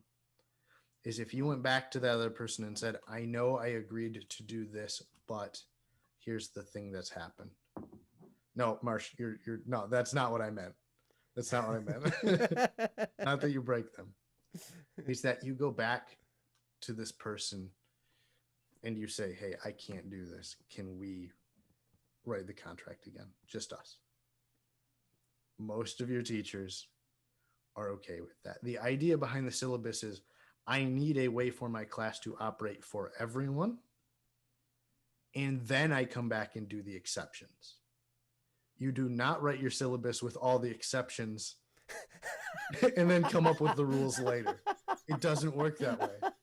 If somebody does A, then blah, blah, blah. Yeah. So the idea behind a syllabus is this is how class is going to run. And if I have exceptions, students come talk to me. And I totally get it. You, especially with this year, you have no idea how many students I had that played games, watched anime instead of doing their homework. Mm-hmm. It was almost everyone. It wasn't just you. And I don't want you to think that, okay, you're putting on a face, because I think deep down you do want to do the things that you say. I think you really do. It actually goes back to what we talked about. I don't think you were here, Pear, but that first thing we talked about, exercise, tying it to something that you want to do. Tie your homework to something you want to do, because otherwise you're not going to want to do it. You have fun things that, you will really enjoy and that you really want to be a part of your day. Attach that to your homework so that you want to do your homework. Otherwise, you're never going to do it. For a lot of my kids, I had a lot of students who the video games, I'm also the esports coach for my school. A lot of my esports students didn't have any other sports. So usually with your sports kids, it's like, okay, if I want to play a sport, I kind of got to keep my grades up. Well, for a lot of my esports kids, they didn't have regular sports to do that with. And so now I have something to do that with. I've tied it to something that they enjoy. Marching band would count. Yeah. As a sport, yes. If you're carrying around that much stuff, I remember as a marching band person, yes, it is a sport. I'll be honest. We talked about when we were doing COVID stuff. The athletes had to get COVID tested, Mm. and we for esports we were following all the rules of the regular school. You didn't just test the random students, and so we don't tell anyone this, but and now it's on live stream forever.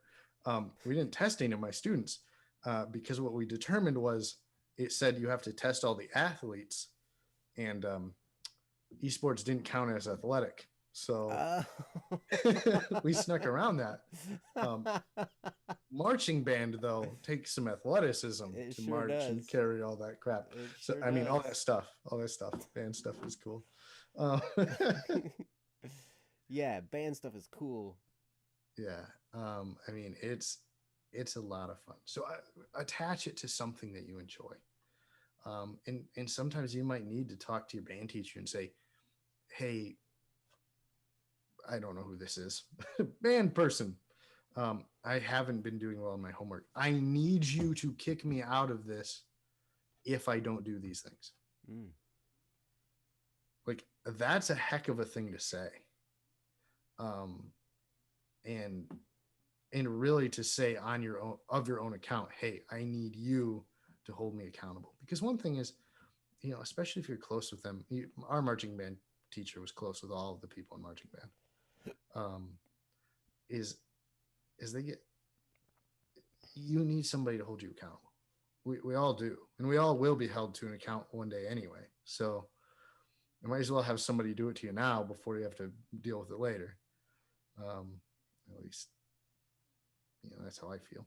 So to just kind of sum it up, like, hey, recognize, kind of like Princess said, when you're lying, when you're telling people not the truth, and recognize that the other option is better. I see that you talked about that, I think, in your post, that when you tell the truth, you kind of get into fights with your parents.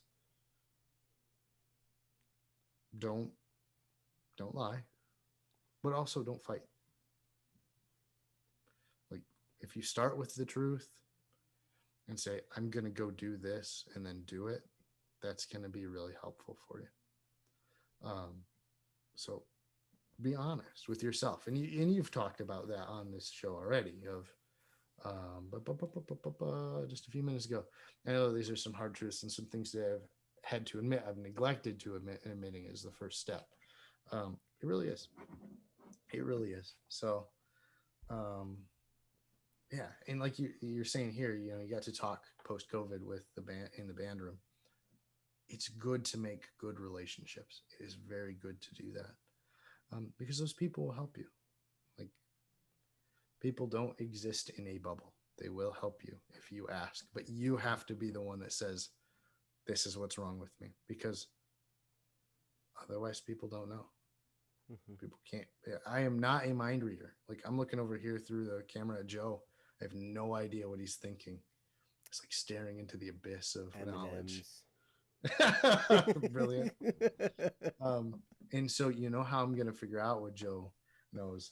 I'm going to pass it on over to him. But again, just be honest with yourself.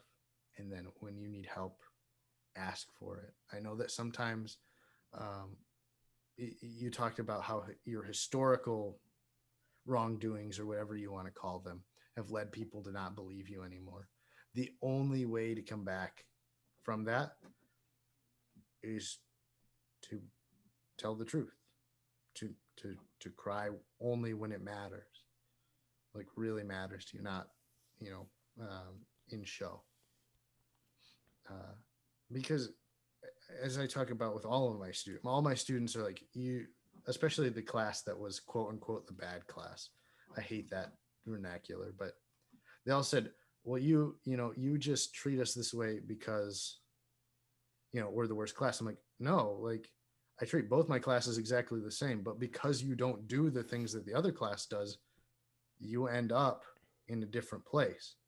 I always said, like, I told both classes, I'm like, hey, if we finish our stuff, we go outside. One of my classes finished everything all the time, so we went outside a bunch. My other class goofed off, distracted everyone, didn't get through things. They didn't get to go outside. It had nothing to do with what I was doing. Mm-hmm. It had everything to do with the decisions they made. And so I encourage you, if you change your actions, people see that, people notice that. And that's really going to help you to go from, hey, people think I'm, perhaps think I'm irresponsible or something like that, to they are responsible. Or if you're honest and say, hey, I need help. Hey, that person needs help and we want to help them. So anyway, with that, I'm going to pass it over to Joe, who's thinking about M&Ms. Yes. Take it away, Joe. So I don't even know what I could say. Well, I do know what I'm going to say, but I just have to say first that I appreciate so much that we've gotten Princess's perspective as, from a student perspective and what she dealt with in her, in her time at school. Now we've also gotten a teacher perspective from Joe, and between the two of those, you guys have covered so much ground. It's like, oh my gosh, I'm going to just join the chat and be like, hey, marching band's a sport. I think you actually have a potential for a really good perspective of a parental. I do actually. Yep, that's where I'm coming from. But sorry to segue you into that. We are near the end of the show. So. I know. Thank you very much. But first of all, before I get into that, Princess, I don't know how you eat one M&M at a time. You put them in nice little colored category piles, and then you stare at them and you look at them, you think they're cute, and then you want to eat them, so you do your work. I cannot do that with M&Ms. As soon as I see a bag of M&Ms, I rip it open and I dump a handful in my hand and shove them all in my mouth. I only do that with Skittles when I know that they aren't meant to be used as a reward. Okay, see. But it's called self-control. And I have some level of that. Joe, you have no self-control. Thank you. No, I'm not saying you have no self-control. I'm saying that I have self-control with my M&Ms. But anyway. Oh, yes. That's awesome. Thank you. But there's one short little thing from a parental perspective. Because, yes, we're getting close to the end of the show, and really it will boil down to this one thing. How to navigate this moment with your parents. Because, and the funny thing is I didn't really learn this from being a parent. I learned this from being an inspector. Because, well, I knew what I wanted to see as a parent, but as far as applying it from the child's point of view, that's where I did it as an inspector. Because, okay, if I'm understanding this properly, probably what happens is your parents will ask you the question, hey, are you going to do this? And you say yes, and then you don't do it. And then they ask, hey, did you do this? And then maybe you either tell the truth or you lie. If you tell the truth and you say, no, I didn't do it, maybe they get upset because, they're like, hey, you told us you were going to do this and you didn't do it. And so now I'm upset, right? And whatever ensues and hostilities get up. And a lot of it is going to depend on how, your approach is with all of this, okay? You don't have to lie because, like Joe was saying, lying never serves you well. Lying, eventually the truth comes out always anyway, right? It just does. It finds its way to the surface eventually. And so as you're doing anything, be prepared, It's probably going to get found out. But so okay, I'm going to come at it from the inspections point of view. I show up at a house, I'm taking pictures of a house. Somebody comes out and they yell at me, hey, what the blah, blah, blah, swear word are you doing, at my house? And I say, I'm taking pictures for the mortgage company. And they'd be like, what the are you doing that for? Be like, I don't know, call your mortgage company. Do you own this house? Well, yeah, I'm the homeowner. No, you're not. The bank owns your house. Call them. Right? Okay. That would lead to hostile things, right? Now, here's what I do. Now, I didn't ever take it that far. That was a bit of an exaggeration, but not too much.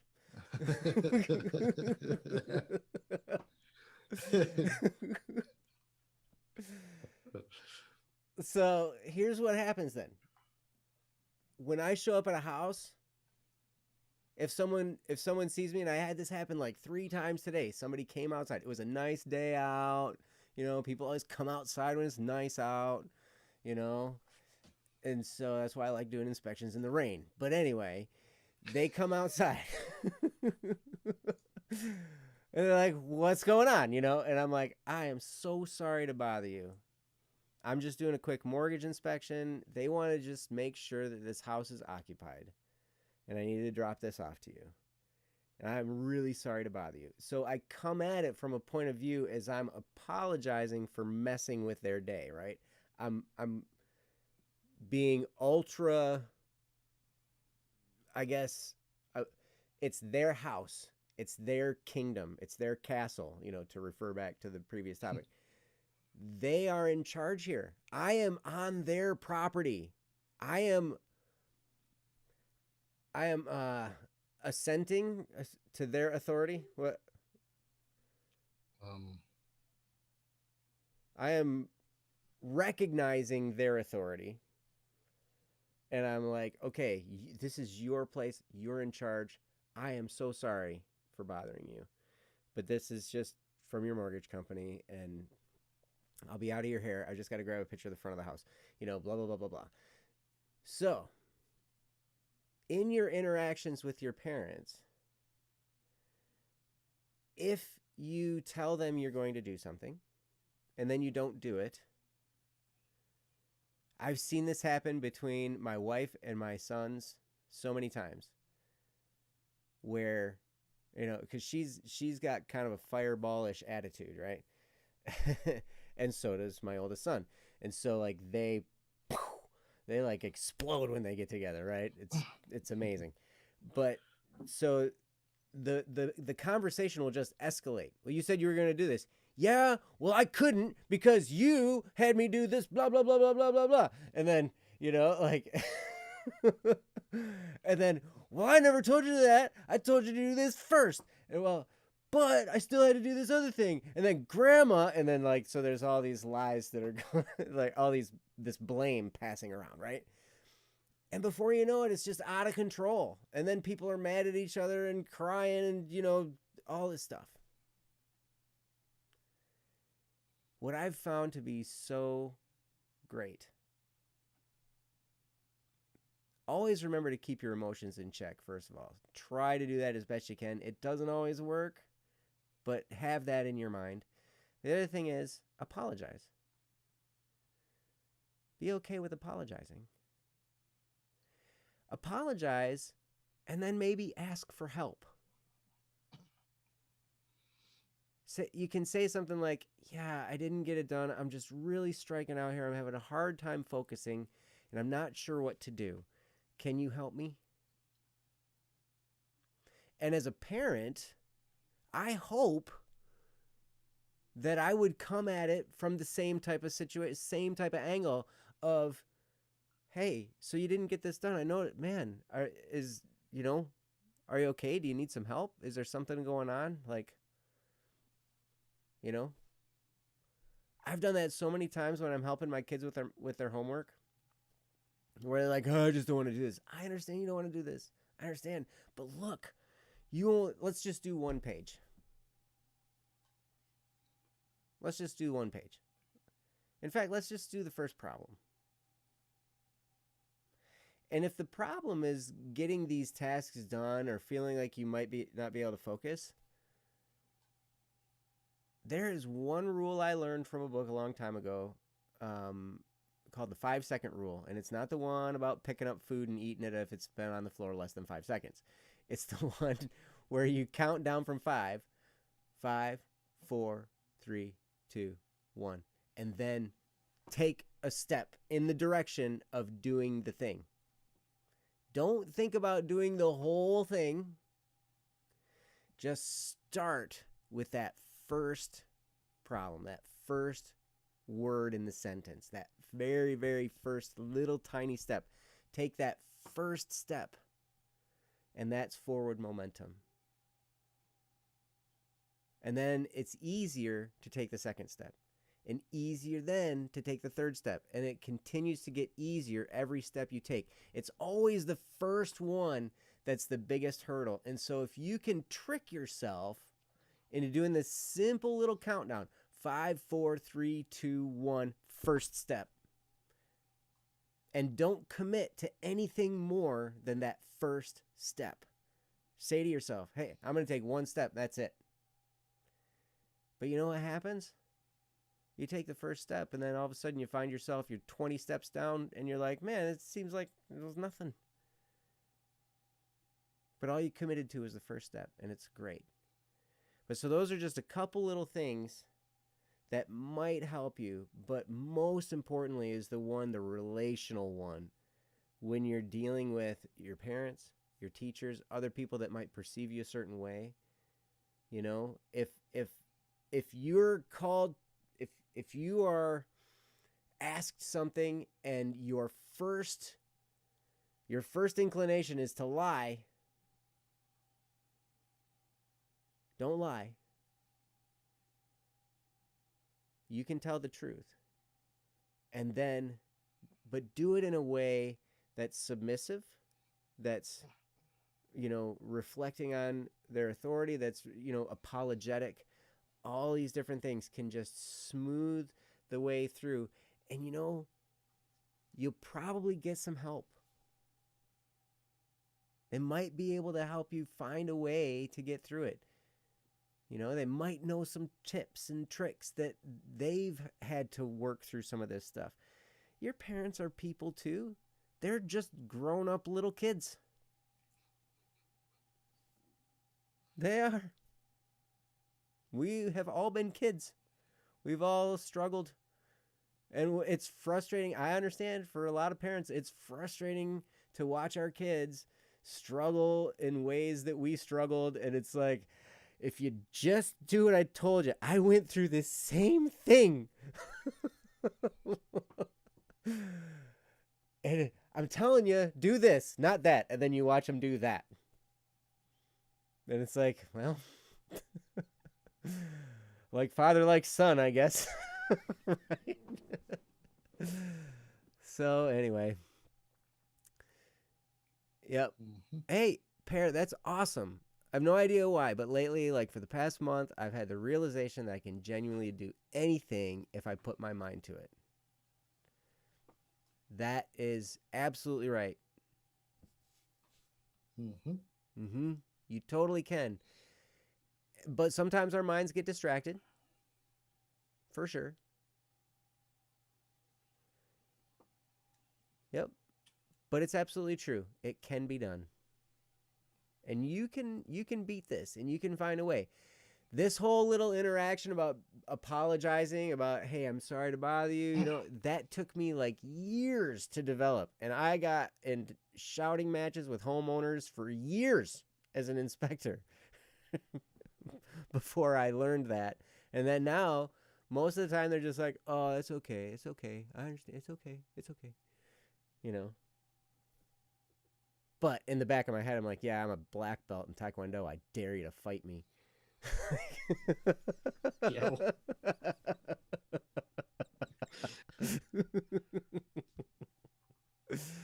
But anyway, that's awesome. So I think we've gone past the time. We have run past the time frame of the show. So we appreciate you guys' patience. Joe, thank you so much for being here tonight. Of course. Yeah, it's fun. It is always fun to have a double cup of Joe on Wednesday. Yes. I'm thinking, hey, you know, we ought to make Ryan take vacations more often. Make him we probably should, but yeah, right. Yep. But thank you also, our lovely chat. We could not have the show without your love and support. Absolutely. Thank you guys for Yeah, everyone who had questions. Baca, Pear, Anonymous, thank you guys. And the chat was very lively. You guys are awesome. So thank you guys very much. And Princess, thank you. Not just for keeping us on track and not just for monitoring the chat, but for your insight tonight. It was tremendous. So thank you very, very much, Princess. Welcome. I hope it was helpful. I'm a little embarrassed because I don't know how long I spoke, but I think it was longer than anticipated. It was It not was longer good. than Ryan and I can go. I'm sorry, Joe, what were you saying? What? No, I didn't say anything. No, yeah, no, Princess, it was really good, and it's good to have your perspective because I feel like you had a lot of things that Pear could connect with that a couple of Joes just couldn't as well. So we provide a different perspective. So your perspective is good and great, and we're glad you provided it. Yes. And don't worry about the time overage, Pear. If we really needed to leave, we would have left. Yeah, it's fine. And you know what? Don't worry. It's Wednesday. You're not allowed to worry anyway. No Yep. worrying. That's right. So, thank you guys so much for being here. We will see you next week on Don't Worry Wednesday. Until then, have a wonderful, wonderful week and take care. See you later. Bye.